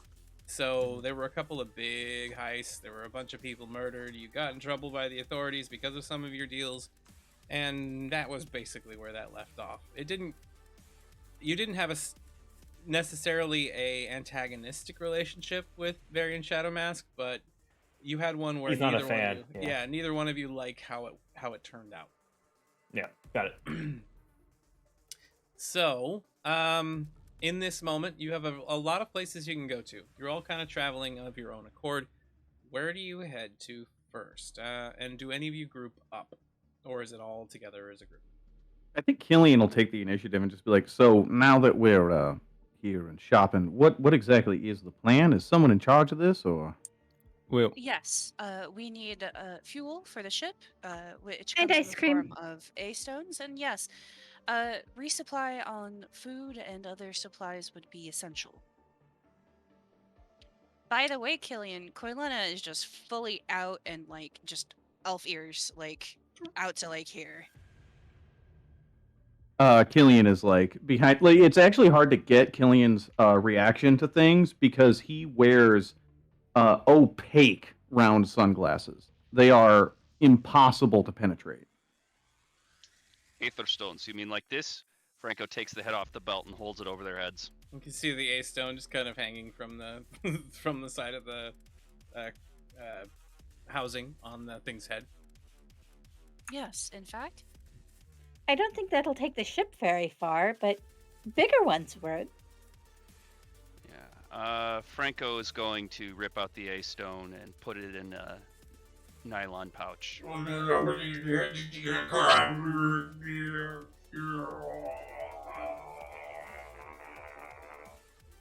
The head I stops believe talking. his survival time has gone down to 20 minutes. Franco just... Is there like a torch or a piece of metal jutting out of the wall? Yeah, all over the place. Yeah, Franco's gonna take the head and stick it on the wall. Franco just walks over and just... Brutal much? Oh, you have no idea. Merchant quarters? Merchant quarters. You now have an A-stone, Conrad. You can write that down on your inventory sheet. Technically, when you're looking for fuel for the vessel, it'll be called aetherite. Because right. it's larger, A-stones are manufactured in smaller, aetherite's more of the rough form and is in larger quantities. So, let me get it straight. So Conrad and Franco are heading to the merchant's quarter as fast as they can. Clarion and Quelena. I think Clarion will follow Franco and Conrad just to be a mediator. Okay, so the two go In with this, them. in this violent little relationship, and Quelena immediately wants to go get ice cream with B. All right, so ice Perfect. cream. B, you and Quelena are ice creaming it up. What is Killian doing? Killian's trying to figure out who the hell's in charge. It doesn't Who seem is in like charge of this anyone- operation? Lefe? Who's running this show? a guy on a skateboard is like riding beside him and just sort of shrugs. Killian, presuming that the automaton that, quote, saved his life is somehow in charge of this, decides to go with Clarion. All right, so you follow the angry Russian and the were-badger and were-corgi, and you start heading with them towards the merchant's quarters. Sulfiz, where are you going?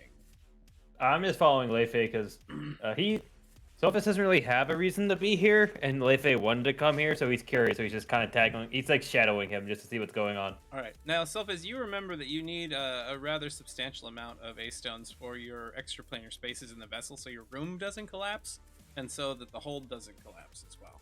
All right. So then that would be on the list. So you do need at least 10 A stones for that.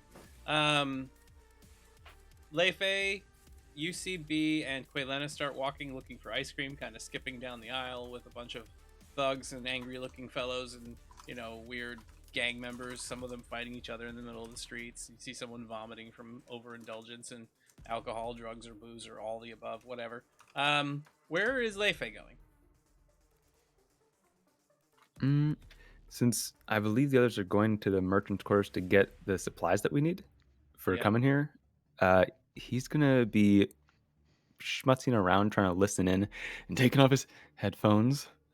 Okay, headphones are off. You hear Bernard go, Bernard. Now I said Bernard. Oh, thank God. Oh, thank the gods.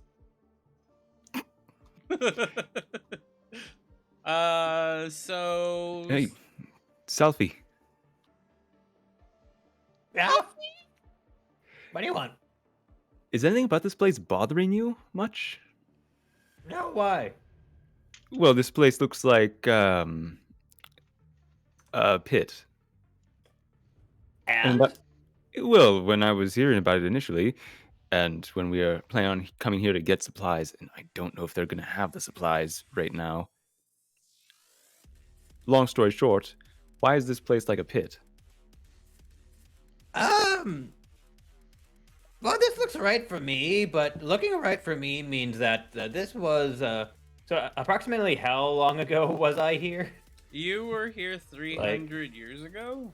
The reason that Cacardia kind of fell is that it was caught up in a major skirmish between the Empire and the Monarchy, and parts of the outpost were destroyed. They were picked back up by scavengers and pirates later and rebuilt. So I haven't, the last time I was here was a couple centuries ago, and, well, it looks like it hasn't changed at all. So if I had to guess, we're probably in some kind of time fuckery right now. So do with that what you will. Time fuckery. Then can we change time by being here? Oh, are you trying to get into like the whole butterfly effect shit, or are you just trying to like? What's that? Oh, meaning like if you go over and punch that guy, I don't know, the empire will explode or some shit. I don't know. It basically means you screw with the past, the present changes. So like, if you found your own mother and killed her before you were born, do you still live or do you die? But then there's that whole time loop aspect of it. It gets really philosophical. So I don't know. Are you just trying to figure out a way of making it like it should be in present day, like getting it back to where it was, or are you just trying to say like, does anything we do right now matter? Like if we like carved our initials on the wall, will it still be there in 300 years? This is a lot of. You know what? I'm gonna put it out of my mind. Fire mind. That's a good idea. You just That's a good blank idea. your mind. We see Leifei standing there like blank-eyed stare, glassy-eyed as he starts riding his skateboard through the thoroughfare a little bit. Yeah, but I'm gonna listen in on a bit of what's going on in the past that I wasn't around for. All right. Yeah, I mean, if you want, we can just start like messing with shit to see what happens. Wait, how old are you, Selphis?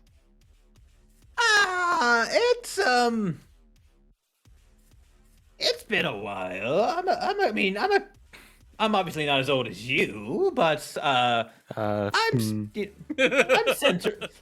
centuries old. I was around before. Towards the tail end of the war, I helped in it, I served in it, and then I was with the DAD for quite a while. So I'm 350, 400 plus.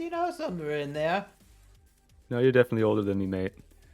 Oh, Interesting. All right. Well, you elves, it's hard to say because you could be a day old or you could be thousands of years old. Who the hell? I can't. It's hard to gauge with you all. I don't really interact with a lot of you, so Same. Yeah. Well, yeah, because most of the time, if you probably were, your family would have had us down in the cellars with the other slaves, so it's fine. I get it. Did you? What? I don't know how I want to approach. Did you ever meet my dad? Was he the ruling monarch? You don't know during... who his dad is at the moment. You could ask. Oh, that's who true. His dad is. Who's your father?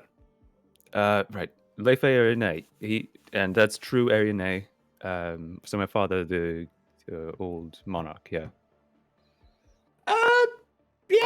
My Yes. Sorry. You would have met his father, who would have been the crown prince at the time. Oh, okay. So he would have been the prince. Okay. Oh. Well, my family, you see, we actually lived, we actually served the castle. We were, my father was a tinkerer. He was an inventor. The Aether Coil. At that moment, Umbra, the weight of what Leife just said kind of sinks in.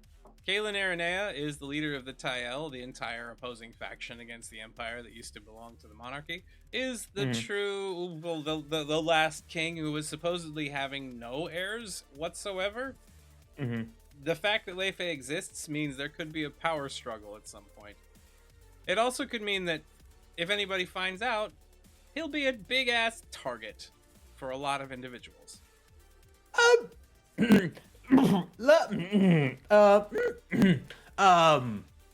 Leife, Yes. As you're standing there, Umbra, and you look around, you see some of the other individuals nearby just like turn and start staring at you. You see a bunch of eyes upon you. I'm gonna let my I'm gonna do one of those things where I would turn and face them, and I'm gonna quickly shadow magic out with tendrils and things, and be like, "What is it? What are you all looking at? You want to see a show or some shit?" And Some just of the people back up a little bit and kind of step away from you. And as we see a bunch of individuals kind of turn and start whispering to one another and walking around, our camera moves to where we can see these cameras like eyes, automated, kind of turn and blinking, stare down at the two standing in the midst of the street. The camera feed kind of sinks back where an automaton inside of a room, a little mouth with this mostly mechanical looking other sparrow gnome just says, Sir, I have something I think you should like to hear. A bit of a report about an individual aboard the Cacardia. Yes! Really now? Who is this individual? What do you have to say? And the screen fades out to black as we go to our break for today. We shall return in about 10 minutes, everybody. Thank you very much for watching. Give yourself some popcorns and snacks and drinks, and use the restroom, and come back because we like you being here with us as we go through these things that we're doing. I'm going to shut up now. Bye. We'll be right back. Thanks for all the aces. Yay!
You Never chipped ever Sophix? again. Just no. Do you say that? No. What? Hard no. What? Wow! Oh, hi everybody. We're back. We're live. Ha ha. We didn't know that was coming at all. None of this was planned. At all. Yes. Welcome back to the Delinquents, everybody. We are now aboard the Cacardia, an outpost that is ramshackle at best and full of, let's just say you'd never see a greater hive of scum and villainy. That's how we'll put that one. Out here in the wild. So all of you are kind of walking in your own sort of ways down the thoroughfares, moving down Merc Avenue, as it were. Seeing individuals, trading in goods and illegal materials, illicit and narcotics, and also packages of, probably something shady. You see silver changing hands. You see large, probably, I'd say, counterfeit Empire coinage going from place to place. You see a few gunfights break out, individuals shot in the middle of the street. These little tiny automatons kind of drive over and move over the corpses laying upon the ground, then just spray them with this green goop that very quickly starts to melt them to the floor, and then you see a hose come down and just vacuum it up into a container before turning and driving off into an alleyway. Very I didn't know efficient. Gelatinous Cubes had an automaton model. So we watch as Clarion and Conrad and Franco and Killian all turn and head past the edges of a massive Colosseum-style archway entry leading into something where you can hear the sounds of shouting, betting. You can see, people that are providing food and drink for individuals who are all traveling down there. The sounds of cheering and combat on the other side of those pillars. Walking down a little streetway, you're heading towards the Merchant's Quarter. What are you all speaking about right now as you pass this avenue of death? You don't see the arena itself, but you know it's within. All right. How much fuel does this damn thing actually hold? Too much fuel. Don't even get me started. That What do you doesn't. mean That don't get doesn't. me started? At least it's not petroleum. Here you go again about this petroleum crap. Next thing you're going to tell me is that your spark powder weapon jams up more than... I'll have you know I keep that dang thing cleaned. Unlike Leather Boy over here. So to answer your question, thank you. we need how many units of Ethereum or You need Ethereum, aetherite. So you aetherite. Definitely not there's Ethereum. There's barrels of aetherite. So you will need to make the voyage that you want to basically refill your hold with what you need for the ship. You need 10 barrels of aetherite. We will need 10 barrels of aetherite. Aetherite. Armaments. How are we on our armaments? Wait, hold on. Whatever happened to JP20? JP20? What do you mean? I'm not familiar with that fuel. JP20 freight fuel, for the long haul. Like with what? It's not good enough for you? No, it's not good enough for me, apparently, so we go with this, but it's besides the point. I have never heard of JP20, although this is not surprising, considering that you probably come from another world, another timeline.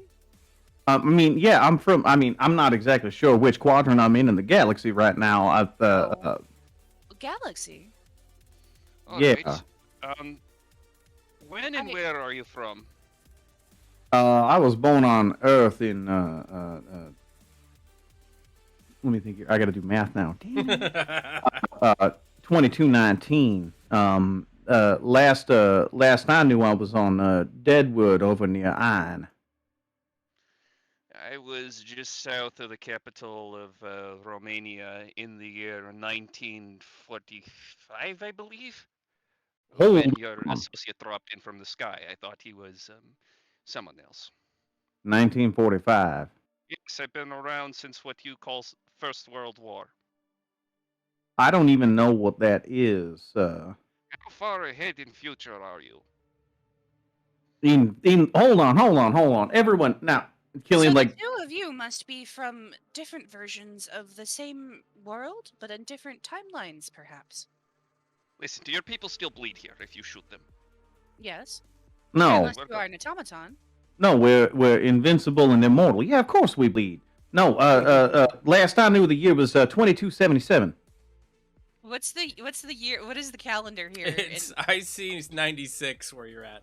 Imperial calendar 96. The year last I remember was Imperial calendar 96. What happened in Imperial calendar -1 years? Well, that was before the Empire was formed, so presumably the end of the war. The monarchy calendar was at 2628. I will regurgitate that fact. So the Okay. previous calendar ended in the year 2628, she says. Okay. All right, I've added everything up. I think I figured this out. All of my neurons are firing at the moment of my death, and this is a complex hallucination. So why don't you go ahead and tell me about this aethalium or whatever the hell it's called? No, that is a disease. Like mustard gas? Aetherium is a fuel. Aethalium is a disease. A All living right. one that tries to murder you. Franco smiles. What kind of disease? It animates corpses into beings that seek to infect others through exploding themselves and biting, I believe. Sounds like zombies. I'm not Sounds familiar like with zombies. Malkavians. Yeah, I'm not familiar with that either. Wait, you mean you ain't seen House of the Dead 86? House of the Dead. Is that a Clicky. Is that It's a like movie. It's a damn good one too. House of the Dead 80. Oh, I have not seen many Wait. movies. I thought zombie was a I am a zombie. I have not heard of this House of Dead. You're a zombie? No, he is a vampire. Yeah, Unless it's Oh, that's no. All right. All my neurons need to calm down. Clearly, we need to get some aetherite. Right? We're going to go and get aetherite, and we're going to put it in this in the ship in the future ship. All right, and then we are going to soar to my ultimate demise as everything falls apart around me. This is That clearly is- just. disturbingly likely. Okay, If you so knew how 20 accurate. So 22 whatever. Why do you have lever action gun? What? Oh, Gun. Liberec. Now, here's the deal. We was using energy weapons about 100 years ago, especially during some of the earlier wars. But what we found is that Do I parts need of backstory or I need reason? He's giving it parts to of, you. it's parts availability, right? Raw materials, gunpowder, that kind of thing, easier to put together than complex sort of things that involve an energy weapons. We can do energy weapons. My ship, the Telluride, it's got a stun array on it. Well, had a stun array. It's gone now. But yeah, so we decided that it's more reliable when you're out on the outer reaches of the galaxy. Besides, bullet, shoots through just about anything just as well as a laser. Oh yeah, Franco- Selphus' ship has an electricity cannon. Franco is smiling so far. You pretty sure his head is about to unzipper off the top of his skull. Is something about what I said pleasing to you? Yes. Are you? I can respect a man who values logistics over general cool factor. Example, pulls out an MP5. Oh yeah, semi-automatic. Yeah, submachine gun. Mm-hmm. Yes, good stuff. Oh, we have we actually found those to be less effective overall. We have more of a one-shot, one-kill mentality. Submachine guns respect just sort of flood a room with bullets, and then you have to reload. And as soon as you reload, someone's going to come in and stomp your head. Which is why you keep it on semi-auto, unless of course so you're in those do-or-die situations. But you know that already. Why do you think Well, you have if a you're lever-action going to rifle? go on semi-auto, why don't you just bring a revolver? Revolvers did. don't jam. Franco produces the revolver that was on the guy that tried to shoot Conrad. Hey, all right, now we're talking. Anywho, so we need magic barrel dust. Yes. I'll do the talking. I will help. I I'm a arms dealer. I can get Unless good price. force is necessary, I think both of you should take a back seat. I Very am cute. a skilled negotiator, ma'am. I too am skilled negotiator. Yes, Watch how but the when DM you don't know crumbles what us. you are negotiating for, that is another matter, is A it not? barrel of fuel. We're skilled negotiators, negotiating for unicorn poop. So we know what we're doing. I mean, it all comes down. You got to find a way to get around taxes. You got to find a way to get around port fees. You got to get down to just what's the fuel cost. That's it. Whatever it is. How does Franco Quaylena goes over react to all Killian. this going on? Oh no, you've gone with B. That's right. Yeah. Never mind. Okay, never mind. Trying to remember where everybody is. I want to know what Conrad's thinking, yeah. Conrad is looking at the two of them and looks over to Clarion, a little blushing, goes, "Listen, I know this sounds like a little much, but you do the talking, and if something happens, snap your fingers, and I'm pretty sure they will eat out of whatever's in your hands in order to get their. You'll say something, whelp. Oh, go drink some. Oh, go snuggle an octopus. You mutters off a word in ski. It's all right. It's all right. I understand that the magical robot medic is actually in charge of this operation. I'm actually not very magical. Can I kill them? Conrad says to No. Clarion. They may prove useful.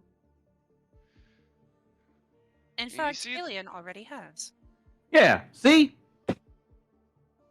I'm on my I'm dying in the street, and I'm still providing value.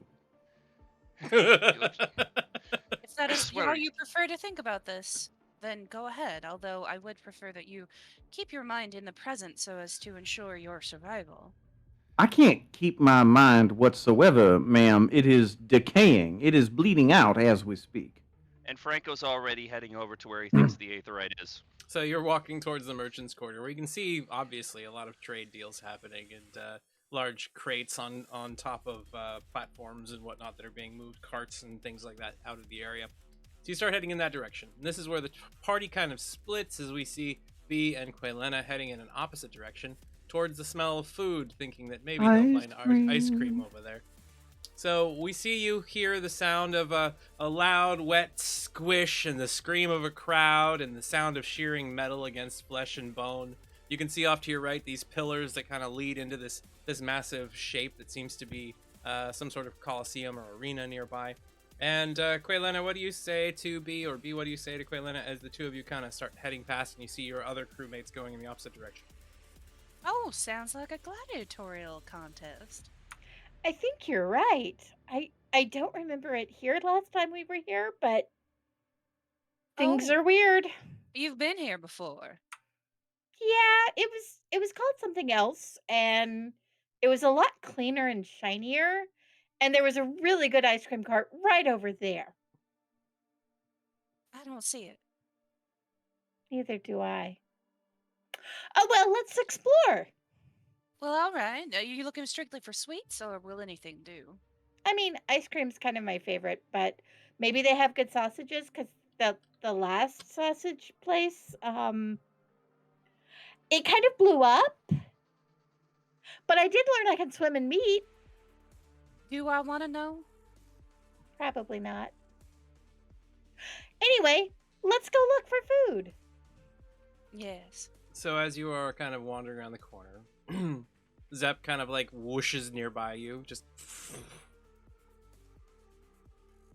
you turn and you see like he raises out one globular arm and kind of pulls air towards you, and the smell of caramel kind of comes over to where you're at. I think Zep just found us something. And I will follow Zep. Zep Follow kind of my twists nose. and just like you see just an ephemeral hand just kind of gesturing in one direction. And as you turn, you follow him in that direction. You hear the steady sound of like ping, ping, pop, pop, pop, pop, pop, pop, of kettle corn being cooked and being covered in caramel in a large bin up ahead. Something that is a huge tub made of iron, it looks like, which is not incredibly common. That just has this goblin kind of standing there swirling some of these things around inside of it. You can smell it. It smells delightful. A buttery, caramely concoction. And you can see this other individual standing nearby in a top hat and cane. As you walk up to him, he goes, "Good evening, madam and madam. Nice to see you here aboard Concordia. Are you interested in a libation? Are you interested in some of our delightful delicacies? Some desserts, maybe? Yes, all of that. Excellent! Sounds Excellent! delightful. I am certainly glad to see. Oh, we have an elf and a little girl. Oh, it is so nice to see someone such as you aboard this. What are someone such as the two of you out in the open like this doing amidst all of these dangerous folk? Well, we Oh, were I can looking for take, ice cream. and I can Nice. take care of myself. I wouldn't worry about it. Of course you can, the immortals being what they are. I mean, everybody Oh, would. immortal? Hardly. I can die just like anybody else. That's I meant your lifespan. You know, just very skilled individuals. You live thousands of years. You pick up a few things here or there. Oh, I I'm get not that. that old. Don't butter me up. It's quite all right. Don't worry about it. Okay then. So I'm barely out of my teens, so to speak. teens. As far as humans go, I mean, She's well, got I'm. real pretty hair too. Oh, well, thank you, darling. You are a sweetie pie. You know, now that you're here, I do have a question. How do you measure if you're within your teen years as an elf when you live forever? Well, I mean, I've met more than a few humans, so I understand that y'all are mature about when you reach 18, 20, right? That's subjective. Right. It's Depends on subjective what with you mean elves by too, but mature. generally we reach maturity around age 100. It has to do with, whether you can remember all of your dreams properly Oh, so you were born and your just previous lives. before the end of the Great War. I don't remember any Gary. I'm not from here. He looks at you curiously, like, how could you not be from here? Well, I'm from a little all backwater right. planet somewhere. Don't worry about it. You must be from Eris. Yeah, we'll call it that. That makes sense. It's kind of removed from everything. Quite chilly, I hear. So you obviously are interested in ice cream after. If you have it. Feel like home, of course. Yes. Certainly. I have a little bit. Sure. You have to forgive me. I don't have a stock of cow's milk. We've had to make do. Well, what you got? Well, we've got frog, from the swamps of Myocenas, and we've You got. can milk a frog? Oh, certainly. You And can we've milk got. anything with nipples. You can. I wasn't aware frogs had nipples. These ones do. They are often magically bred to. Oh, fairy provide, but frogs. Okay, yeah, you can milk anything if it's Magical. Gotcha. Yeah. We All also right. happen to have some Ruga from Silver Shield, and there's some a bit more tricky Duro from Rulo, but you must be a bit, I guess, brave to consume many goods from Rulo. Oh, what's wrong with him? Oh, well, everything on Rulo tries to eat the person trying to eat it, pretty much. Oh, yeah, there's a few dishes like that where I come from. Don't worry about it. Well, whatever's the tastiest. What do you think? Well, I would recommend the Ruga is the most common. It's closest to Avalonian ice creams. We have a few varieties. What's your particular flavor choices? Do you like fruits? Do you like sugar caramel toppings? I've got chocolate. Mmm. Yes, I like all of the things. But let's go with fruit. That way we can say we're being healthy. Fruit. Okay. So you can say you could. I like this one. You definitely know how to make a thing just work for you. If you would, Scarves, brew us up some ice cream. Well, as much fruit as you can for this little punch. And for you, elf madam. If you got like fruit steeped in wine or something a little adult, I'd like that. Oh, yes. We do happen to have a couple of white wine braised fruits of various types. We'll bring you some. Thank you kindly. Of course. For the two of you and for these exceptional desserts, it will just be a paltry 30 silver. Well, all right. Quillina reaches into the Santa sack and pulls out 30 silver coins that look nothing like the ones here. He looks at them and picks them up and kind of shakes them around a bit. Give me a high or low real quick. Low. Okay. My dear, these are not Empire coinage, but they're heft. I'll tell you what. She hands you back 10 coins. I think these will be worth more Oh, than well, our all typical right. coinage. Where did you get these? Such intriguing designs upon the faces. Oh yeah, I love little pictures of dragons. Isn't it neat? Dragons, you say? You Well, didn't come yeah. from We the... got dragons. We got open lords. We got hidden lords. We got kings and crowns. Is Just this a about any. game? Do you play games with your coinage on Well, Eris? sometimes, but like anybody. I suppose that's a tavern pastime. I know a few games with coins. I tell you what, I'll chip off another 10 silver if you want to teach me some of these games. Well, I think that depends on how much time we've got. And she looks at B. B's got a mouthful of ice cream full of like 6 different fruits. Could you swallow your treats and try that again, young lady? We can stay as long as you want. I mean, they're shopping Whoa. and getting fuel, so we've got plenty of time to kill. A couple hours. A couple of hours, that should do fine. If you would meet me, I will close up shop here in a few minutes. We'll take a break, and I will come back and meet you. My tent is right over there. He points to like this ramshackle-looking shack with a door that's just barely hanging on it. Oh, and can I get a little bag of that caramel-covered popcorn? That just smells divine. Absolutely. And you see him just kind of like reach down with a spoon, twist some up into a little paper bag with a checker pattern on the outside and wax paper on the inside before he hands it over to you. There you are, madam. Fabulous. My Thank you. pleasure. Yes, I will meet you inside in a few short moments. very well. Quayletta and B kind of travel over into this little hut. Inside, it's kind of fit with trappings of someone who has a pretty decent amount of wealth. There's some nice seats, a divan sitting off to the side. There's a table with a felt topping across it. There's some books and whatnot scattered off to the side, as well as a couple of minor chests. And there is a statue, or what you take to be a statue, that B recognizes as an automaton, like hunched over in the corner with a bunch of blade arms and feet. Is it functional or is it not? It's not turned on right now, but it looks kind of dangerous. Quilena would like to cast Detect Magic. Right, so she kind of does her trick to research magic and is overwhelmed. Aether and Steamworks, magic saturates the very air everyone breathes. So everything is magical. Oh, God, get used to this. Focusing, give me an aware roll to see if she can kind of see through the haze of everything being magical. You know, that's called an ice cream headache. If you push your tongue to the top of your mouth. Darling, I know about that. You can see that Quaylena's eyes are glowing faintly as she looks around the room. Staring at the automaton, you can see that there is a heart of magic within the center of this thing that seems to be glowing dimly.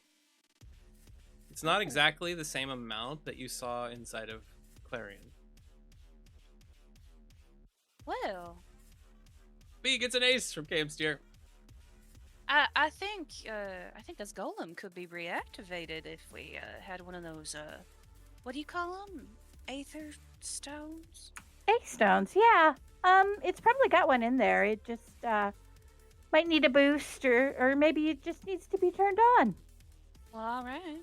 Well, let's not mess with somebody else's property. I just think it's an interesting design with all the blades.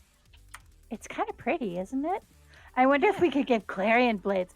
Ooh. Well, That would be it's really polite to ask cool. first, young lady. Remember your Well, manners. Of course we ask Clarion first.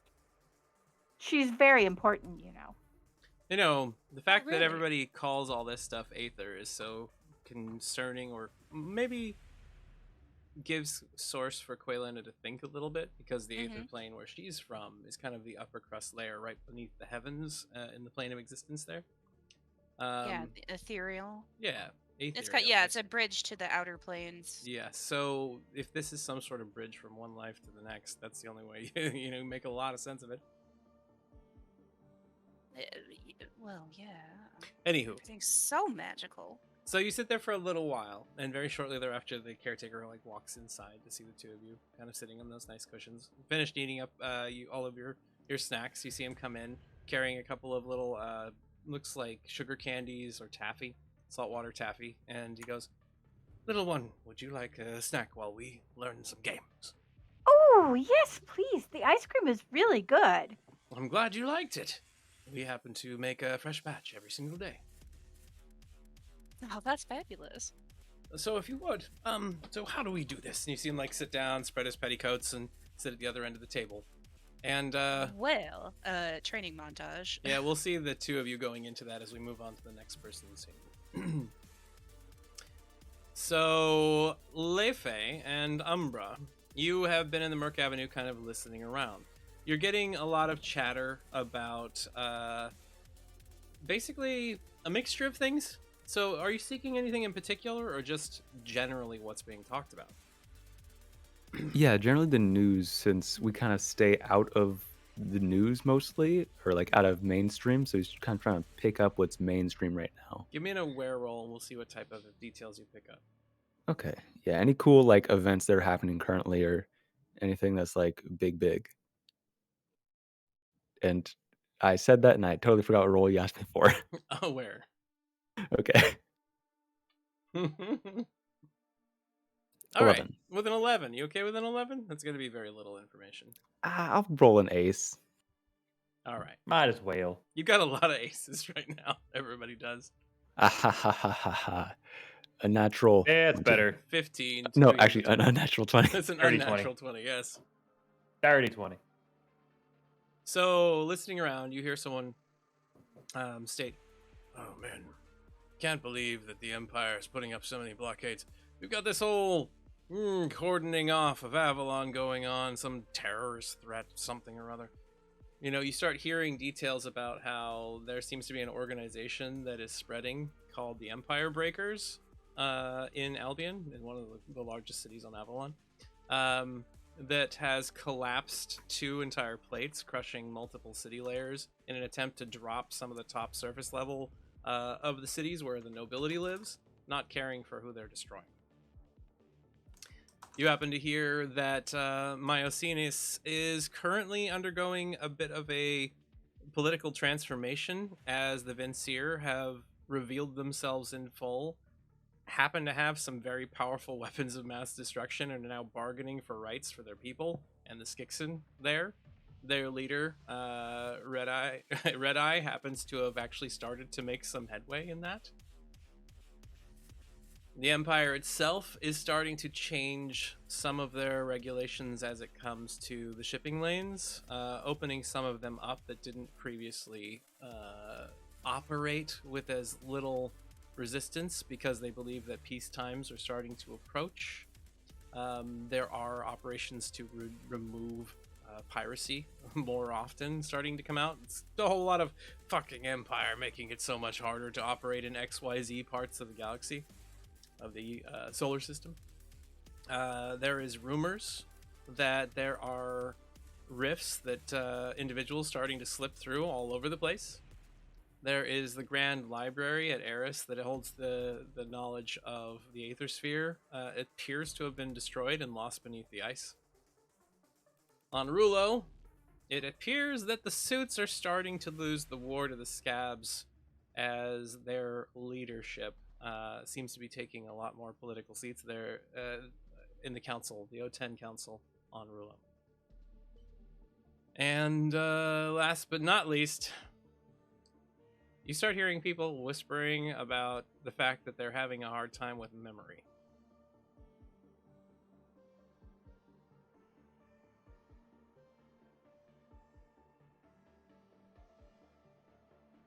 So just writing down a lot of stuff. It is a lot.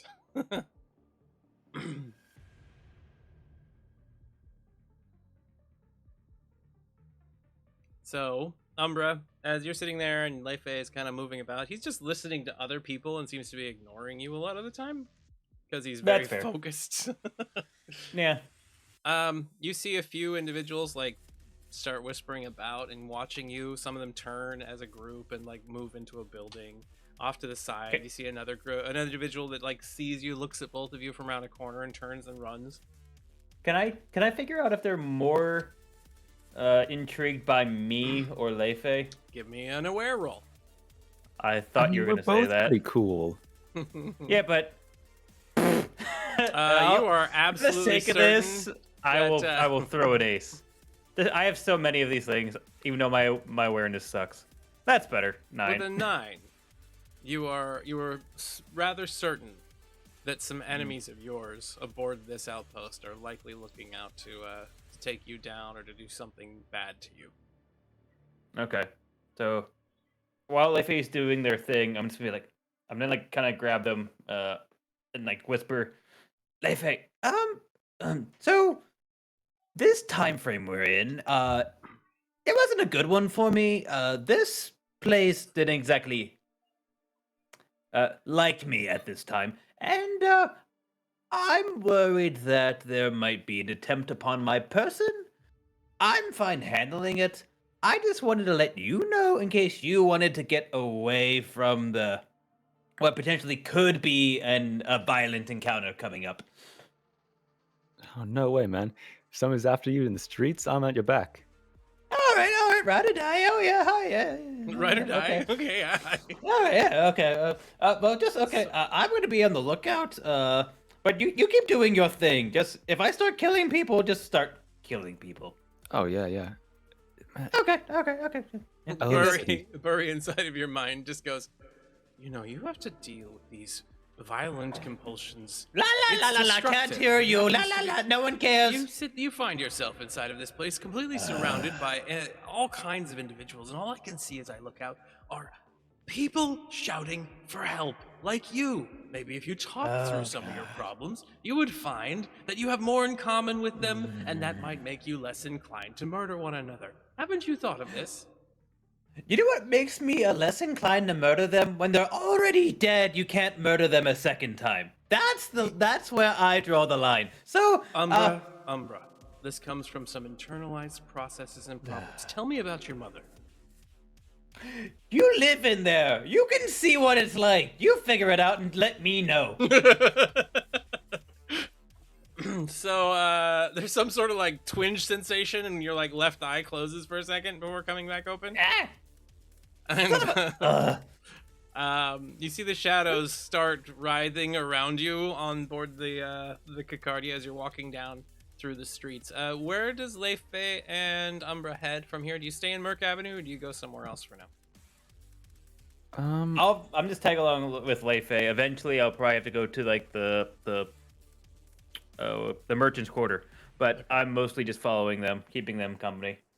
We'll kick it towards Arena Ways, since Alright. that seems to be the core center of this place. You start moving in that direction, and we go back out to the ship. So, Roland, you step back inside. You've got this strange ephemeral Skixon following you around, and nearby it, you can see a tiny fire that like fades in and out of reality, and some sort of giant mod trench coat.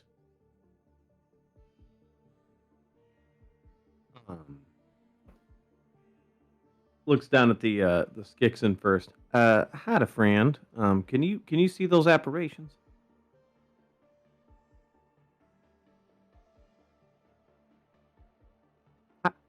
Howdy, friend. Can you see those apparitions? Basil. You want me to do this? All right.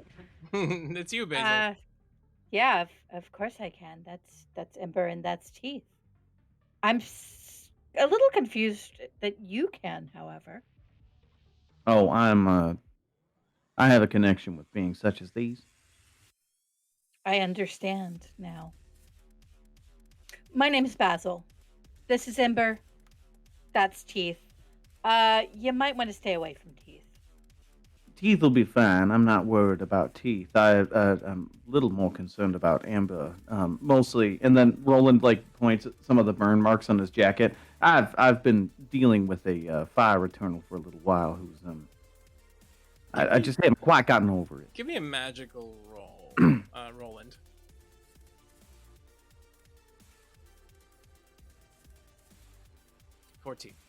With a 14, you can tell that these things standing near Basil are not Eternals. Oh. You're not certain what they are, but you know what they are not. Ember just likes to play sometimes, you know. Right, I've seen beings like Ember at play. They burned my jacket. Question for you. I've Yeah. never seen a teeth eternal. Well, they're not eternals. Oh, They're how my curious. friends. And then Roland just sort of sits down on top of the chest of silver. Why don't you tell me more about that? I mean, I don't know what to tell you. They're my friends. They're my companions. Ember plays and makes me smile, and teeth helps when I'm in a tough spot. Sure, I understand all that. By whence have you come about them? They've always been there. They've They've been my always, friends since birth. since birth. So but they're not eternals, but they've No, been following you since birth. constant companions. Yes. But they Sometimes one of them gets hurt and goes away, and I lose control for a little bit, but then they come back and everything's okay again. do they talk? I mean, Ember does. Um, Teeth is kind of all teeth, so I which don't is think they which have is the tongue surprising or to me because if teeth was all teeth, you think there'd be some ability to speak behind well, all that. I don't think there's any like tongue or lips or anything. Actually, It's now that I just teeth. think, yeah, now that I think about that, that actually sounds a whole lot worse. You see Yeah, one yeah. little beady red eyeball that just kind of floats and just and looks over at you. Hi, how are you today?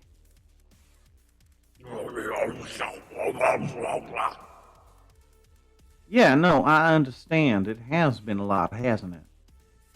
So at that point, you see a light just begin blinking behind you. Dee, dee, dee, dee. Roland The- goes and looks at the light. It's a comms light telling you someone's hailing the ship. Oh, keep an eye on the treasure, and then Roland flicks the comms. Basil will go and sit down on the chest. Hello there, vessel that has arrived not too long ago. Is there any crew aboard? Yes. No, just ghosts. Why? Oh, there is someone there. Thank you. We're here to do just a routine inspection of your vessel. Oh, are we doing inspections now? Oh Why? yes, of course. You know, Mr. Why? Shadow Mask likes to make sure he knows exactly what he's dealing with. Every single individual that comes aboard the Cacardia, we just want to make sure we're treating them like family, and that everyone is taken care of, that everyone is supported, and that no one is a threat to themselves or others. We just shot your portmaster. I don't think that's how the rules work here. He had it coming. It's okay. It's all right. I mean, they're right about that. I mean, yeah, the guy was an asshole. Look, we don't need any extra services. We're just gonna fuel up and be on our way. It's all fine. If you would just maybe tone it down a little bit, open up your platforms there, bring down the docking panel, and allow us to come and just view what's inside of your cargo hold. We'll be on our way. Or what? Or we could do it the hard way. So this is a forcible inspection. I don't like to think of it that way. This is more of a you have no choice but to comply, and we're gonna do it peaceably. So peaceably forcible. Got it. Yeah, understood. Give us a few minutes. I'll give you exactly 2. I think a few would be 3 or more. A 2. couple would be 2. Roland clicks the comms off. Okay, so we've got a lot of silver we need to tuck. Yeah, yeah. The sleeping quarters seem to shift. Maybe we move it into one of them and shift them.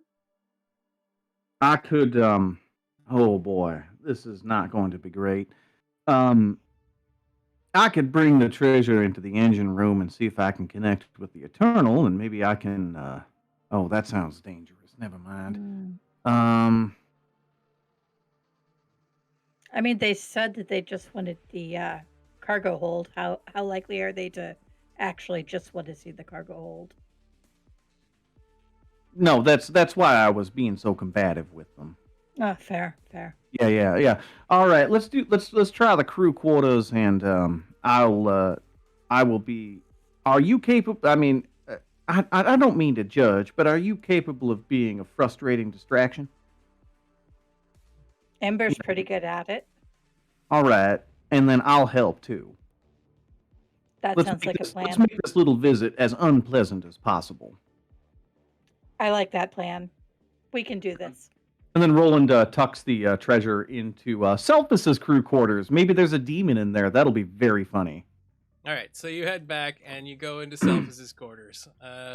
As you hit the button, give me a d20 roll. Just straight D20, huh? Bold are we today? Oh, that didn't go. Hold on, here we go. Very bold. That is a 6. So you hit the button and you hear and a little blinking light comes on, and it says "Power dangerously low." Would you like to continue?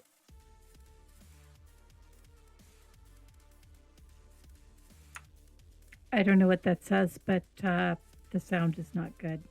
I don't trust this ship as far as I can throw it. Would you like to leave the silver in the cockpit with teeth? Yeah. All right. That's what we're gonna have to do. So you place the silver inside the cockpit. You put Teeth there on guard, and the two of you are currently standing outside of the room quarter because it changes bedrooms. And you hear the gangplank. Suddenly, there's a loud chink. Something connects to it from outside. Roland grabs the comm. I'm putting it down. Hold on a sec. Thank you very much. And then Roland flicks the gangplank. You see a disconnected magnetic cord that had been fired from a little device off there on the edge of the dock, like reel in as you lower the gangplank. You all need to relax. I'm just saying. Do you head back to the hold, or are you staying on the? Roland is going to accompany the boarders Okay. the entire time. So you head down to the hold for now, where they are coming up the gangplank before they enter into the back of the vessel. So we now have our individuals here. In just a moment. There is 4 of them that come aboard the vessel, looking better attired than some of the forces you saw before. They seem to have some equipment that's more expensive than the dock master or whatever he was. And as they walk on board your ship, they're looking at everything around. The individual in the front, a human male, slightly balding, obviously seen his fair share of combat before, looks over you. Thank you for the accommodations. Just routine check, you understand? To whom do I owe the pleasure, sir? Malcolm Vase. Malcolm Vase. Now, if I would, perchance, regale you and your fellows on your search with a story. A story? We're not here to parlay stories. We just want to take stock of what you have brought aboard our delightful outpost. We would hate to have, I don't know, an errant explosion take out an entire wing. You know, we have a lot of patrons, and we must make sure that things that are, let's say, too dangerous don't fall into the wrong hands. You know what I mean? If there was to be an errant explosion, it will have already happened. That's not likely, sir. In and across the multitude of timelines. Allow me to explain myself. There is a salmon whose instinct is to swim towards the waterfall. And then Roland begins to tell him the parable of the salmon. You see him just turn. The parable. Oh, you know, I haven't heard that one in some time. Are you one of the followers of the path? Why, in fact, I am, sir. I myself happen to follow my own path, good Reverend. Oh, your own path. Certainly the path that I was set upon. I follow it to conclusion, of course, just as you do. And what is that conclusion, sir? I do not know. The path just leads me along it continually. Ah, there's the correct answer. Ah, wonderful. I was just testing you. You understand. Of course, of course. Although our paths may yet diverge, or they may conjoin. We have no control over that. Exactly. Precisely. So, I'm going to ask you to stand aside, because my path is right up there. He points towards your cockpit.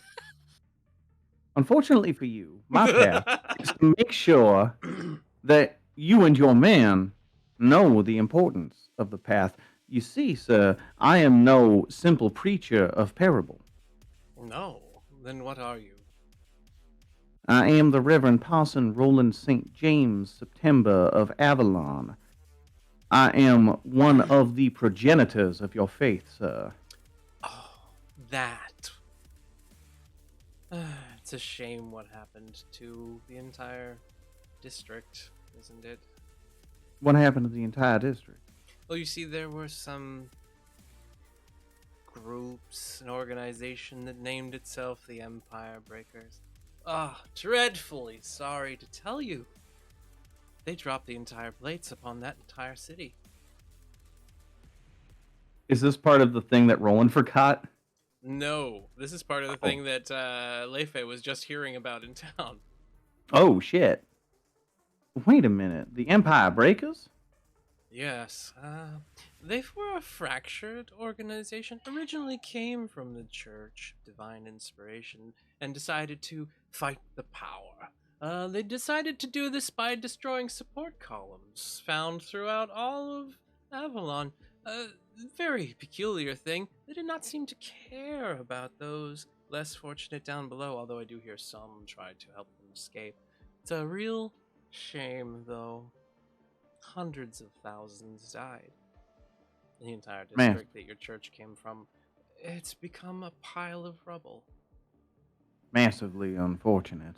I have been on sabbatical for a while. The path urged me away from there. Perhaps that was the reason. Possibly. They're now referring it to it as the day the sky fell. That's apt. That makes sense. Mm-hmm. I imagine I would have called it that myself. Sounds more like a ceiling fall to me. Yeah, the multiple support plates that happen to have existed all over Avalon. You know, it was a shame. The Empire, the monarchy, they didn't care for the people. You know, the monarchy drove in all of the individuals who live within Albion on purpose to make more soft targets that the Empire couldn't destroy. How kind of madmen do that sort of thing? Wait, hold on. I didn't, hold on. Something about that didn't connect. What was that again?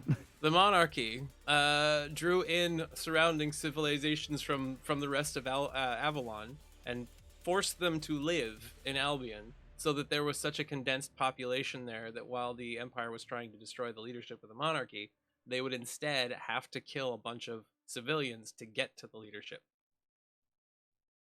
The cruelty of authorities knows no bounds, ultimately. Indeed. And, elves, am I right? Making poor decisions all the time. They think they know better than everyone else. Preaching just what their beliefs are and forcing everyone else to their own will. You know, putting them on their own paths without regard to what it might actually do to them. Well, it is a profanity to me to claim that any one individual can guide the path in one direction or another. I've had run-ins with those who would say that they were capable of doing so. Do you believe that you direct people's paths? No, of course. Do you believe that anyone can? I believe that people can try to change the path, but that it self-corrects. It is like a flooding river. Continually and ever onward pushing. And you are tossed about in it, and all you can do is relax. Exactly. And sometimes grasp the stones along the way. Just a bit, though, just for a bit of respite. If you stay too long, we all know what happens. Of course. No, just to make No, sure... if we stay too long, we all know what happens. I have overstayed my time aboard your vessel. Are there going to be any errant explosions, my friend? I do not know, for you have stood in my way long enough. Oh, I'm sorry, sir. You see him, like, nod at you, and he starts trying to walk past you and Ember and head further into the ship. Do you keep him stopped? Oh, yes. I do need to warn you. If you want to search the rest of the ship, you will be unable to. We are refueling for very good reason. Most of our subroutines aboard the ship are barely functioning. Room access outside of the cargo hold is simply not available to us until we've refueled. Give me a charming roll and see if you can convince this individual not to continue searching further. I just grabbed for a d20 on my table. Time? What is wrong with me? That is a 17. He rolls to see if he sees through your bullshit.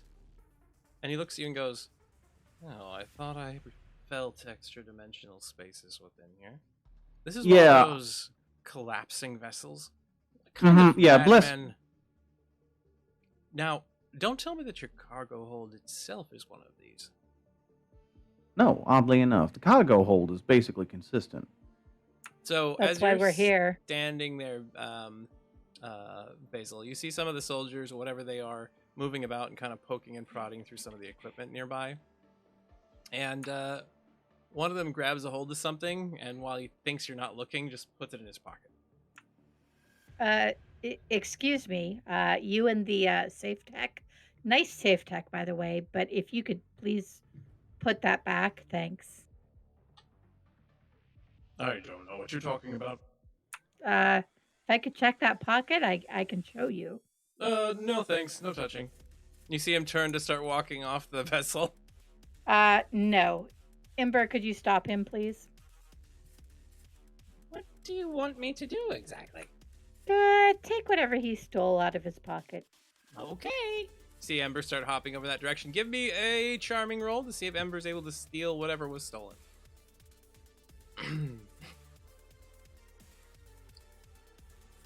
Ember successfully steals the item. However, the soldier critically fails on discovering Ember in this moment. Does this individual become harmed in some way, or cause a rather large distraction in another way? I think he will cause a rather large distraction. Okay. Stumbling forward, he comes up to the back of the vessel and kind of bounces off the side as Ember kind of hops away, holding some object in their hands. And as this soldier kind of bounces towards the back of the vessel, there's an explosion, and you see him splatter all over the wall nearby. Why are your people exploding? He turns back and looks at that. What the hell just happened? You told me there wouldn't be any errant explosions. I did not believe that there should be. You see that there is a damaged section of the shielding unit that was stolen from the pocket that is now triggered and caused a field to come out and expand into the space that he was occupying, spreading him all around the room. Ew. Alright, y'all are gonna have to get the hell off my ship. Oh, certainly everything looks in good shape here. Looks like the path turned around and is headed in that direction. You see the gentleman turn to start walking out. And do you allow them to leave at this moment? Hold on a sec. Yes? Yo, man. Why don't they empty out their pockets for us? Empty their pockets. Preposterous. The last one that didn't exploded. Give me a charming roll. Again, or a strong roll. Your choice. I'll You're take trying to charming. intimidate Always a little. charming. All right. I literally ran for another d20. Oh my god. Hey, I've been playing a comics game too much. That is the 24. And they just go, all right. You see them like shake down. Some of them drop some little bits of knickknacks. Some tools. There's a blowtorch that hits the ground. There's a bunch of things that were inside of there. And the individual that's standing in front of you just goes, oh. That's Brother Conrad's blowtorch. He would have been very upset with you. Kill them. Roll it. It's been nice serving you for Mr. Shadow Mask. We'll see you around. And you see them all like heading very quickly towards the exit now. You can tell in this moment that they are not here on official business. Ribbons. Yeah, I freaking knew that. Ribbons. You have scared Roland them closes off. the gangplank. and they have now run off the deck, like into the crowd, and tried hiding. Excellent work. That might make others think twice. I was honestly, if your little friend hadn't stepped in, I was very close to snapping necks. Ember is a good friend. He is a good friend, isn't he? So, Leifei, you and Umbra are traveling towards the arena. You come over near it, and suddenly there's a rather large arm on your shoulder, and it just looks a very tall individual, looks like an orc of some kind with some mechanical augments and whatnot, looks down at you. Good body.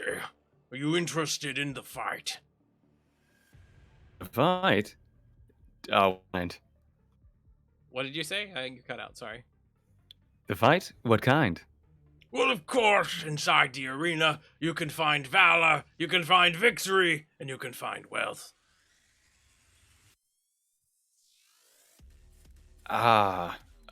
Yes. Well, I'm probably not going to be staying here for too long, but I will love to see the valor of other people. Oh, you'd love to see the valor of other people, a coward that hides behind the crowd. Got it. Know exactly what type of person you are. Sure. Your little friend there, do you fight either, strange gnome? What the hell do you think?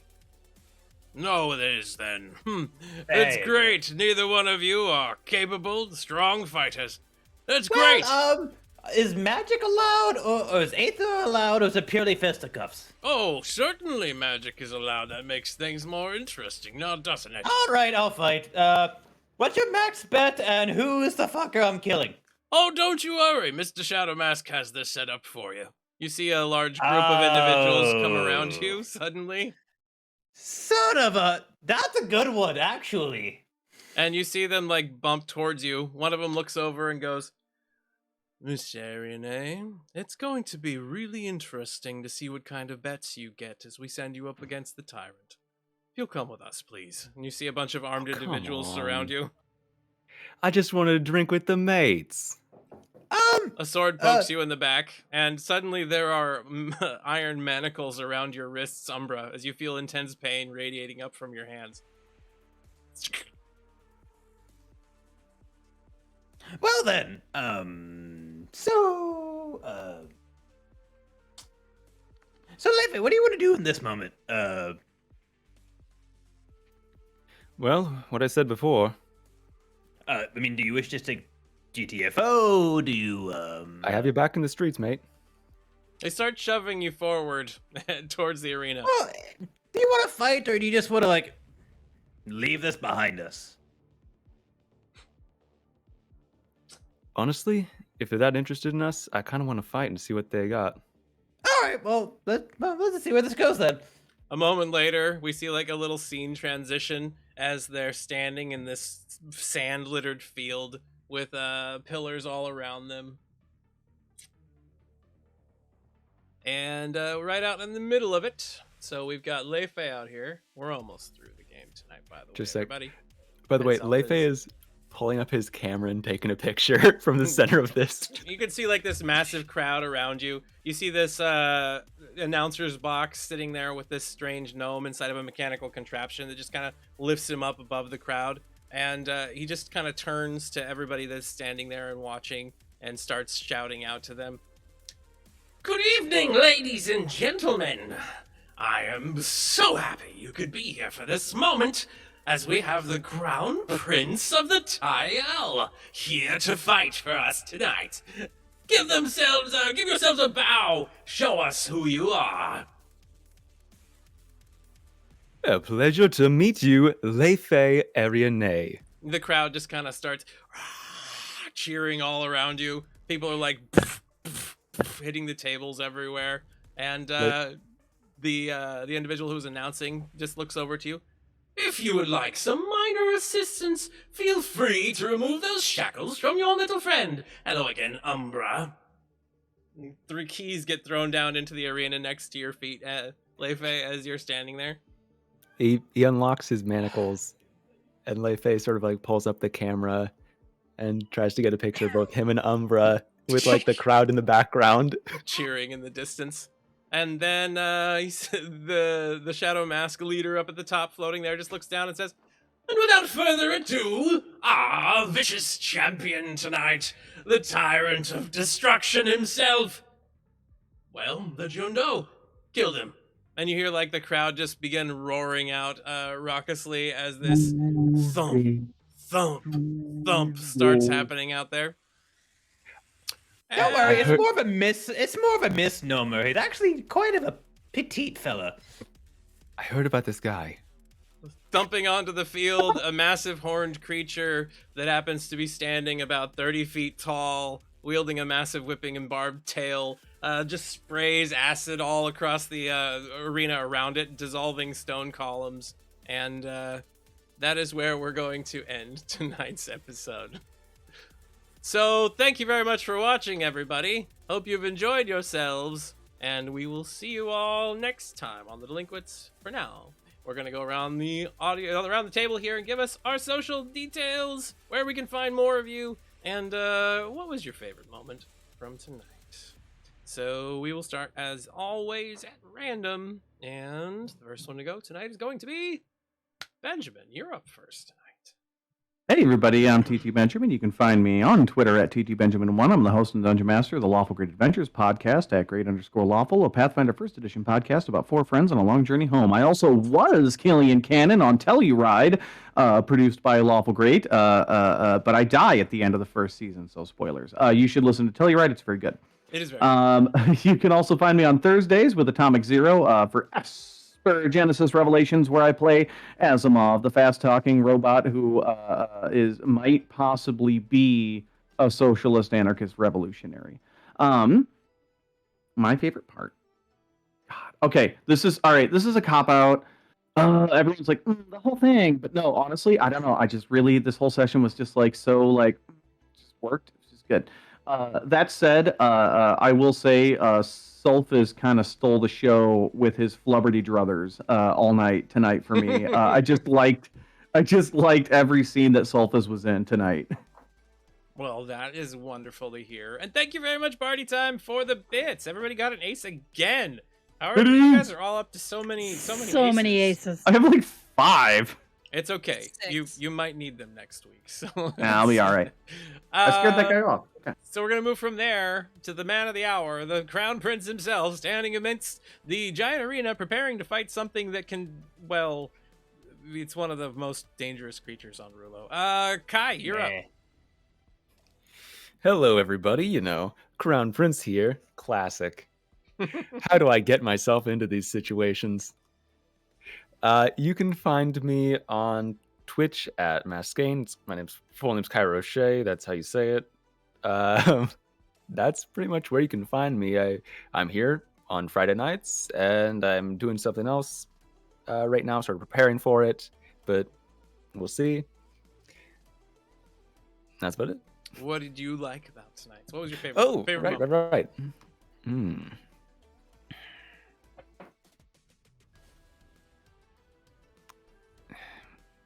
I had a favorite moment earlier, and I had it all this one's gonna be my favorite moment when it comes up, but I don't remember it right now. It's so sad because I just had so much fun playing through the whole game. It sucks. I had so much fun. It's hard, right? Everything. I don't know what it was about tonight, but that's just There was a lot happening tonight. I can get that. We'll come back to you, Kai. Think about it. Okay. You think about what you've done, young man. And we'll move on from there to Gwen. Hello, everybody. I am Gwen, also known as McSherry. You can normally find me right over there in chat, modding it up. But on Fridays, I get to be here and play the infamous Bee and the more lackadaisical, at least thus far, Basil. I'm loving having both of them. I have to say, though, that my favorite moment of many favorite moments tonight has to be Franco and Killian and their gun exchange. That was a great conversation. Wow. All right. Moving from there to Nora. Hi, I'm Nora, aka Zedanian, aka Cosmic__Crush on Twitch. And my favorite moment Yeah, probably the bonding between well, I mean, obviously Quillen and B, like those two are going to be enablers of each other. Besties, it's gonna be great. Yeah. But I also really enjoyed the scene between Killian and the vampire. I'm sorry, I'm blanking on Franco. the name. Franco. That was a good one. They met up in a way that was delightful. I wasn't expecting that, but that makes sense. I mean, they're both hard-boiled, kind of asshole fighter merc types. So we'll move on from there to Jekyll. Hey folks, I'm Jackal. I'm the merc that never sleeps and always seems to be finding themselves in one adventure or another. You can find me over at twitch.tv/MacJackalRanger. I've been pretty low key, just picking up streaming again just as a casual hobby. Who am I kidding? Most people have checked out at this point, so back to you, Ty. You've been checked out. We Never. appreciate your content. I didn't even pick up my library book yet. How could I check out? But Alright. We'll move over boo. to Atomic. Your turn. Hey everybody, I'm Atomic Zero. You can find me on Twitter at TTV_Atomic Zero. Also on Twitch at twitch.tv/Atomic Zero. I am the DM and showrunner for Esper Genesis Revelations over on my Twitch channel with Mr. Benjamin there. You can also find me on the Spice Must Roll on the Spice Must Roll network whenever those seasons start back up again. And my... everyone already took mine, but I was also going to say, oh my god, Franco. Killian and Franco, whatever the Not other guy is. Franco. That's not. That's alright, I play pretty forgettable characters. Back to you. Inaccurate. I'm just horrible with names. I know it started with an F, and that was it. All But right. I really love the scene with them. All right, Kai, you're back. What was your chosen one? Okay, so I remembered it was Clarion trying to. It was subtle, but Clarion's trying to take on leadership roles. True. Oh. It was very subtle, like just not saying no, being like, yes, I'll start doing this right here, and not like saying it at all, but like, right now I'm leading. Right now I'm in charge of this situation. I was enjoying that very much. Yay! It is absolutely. All right, everybody. So that is tonight's episode of Delinquents. Come back tomorrow when we have the Unremarkables at 5. And show up next week when we find out what's going to happen with all these crazy individuals. So thank you very much for watching. Hope you've enjoyed yourselves. And have a wonderful evening. Bye-bye.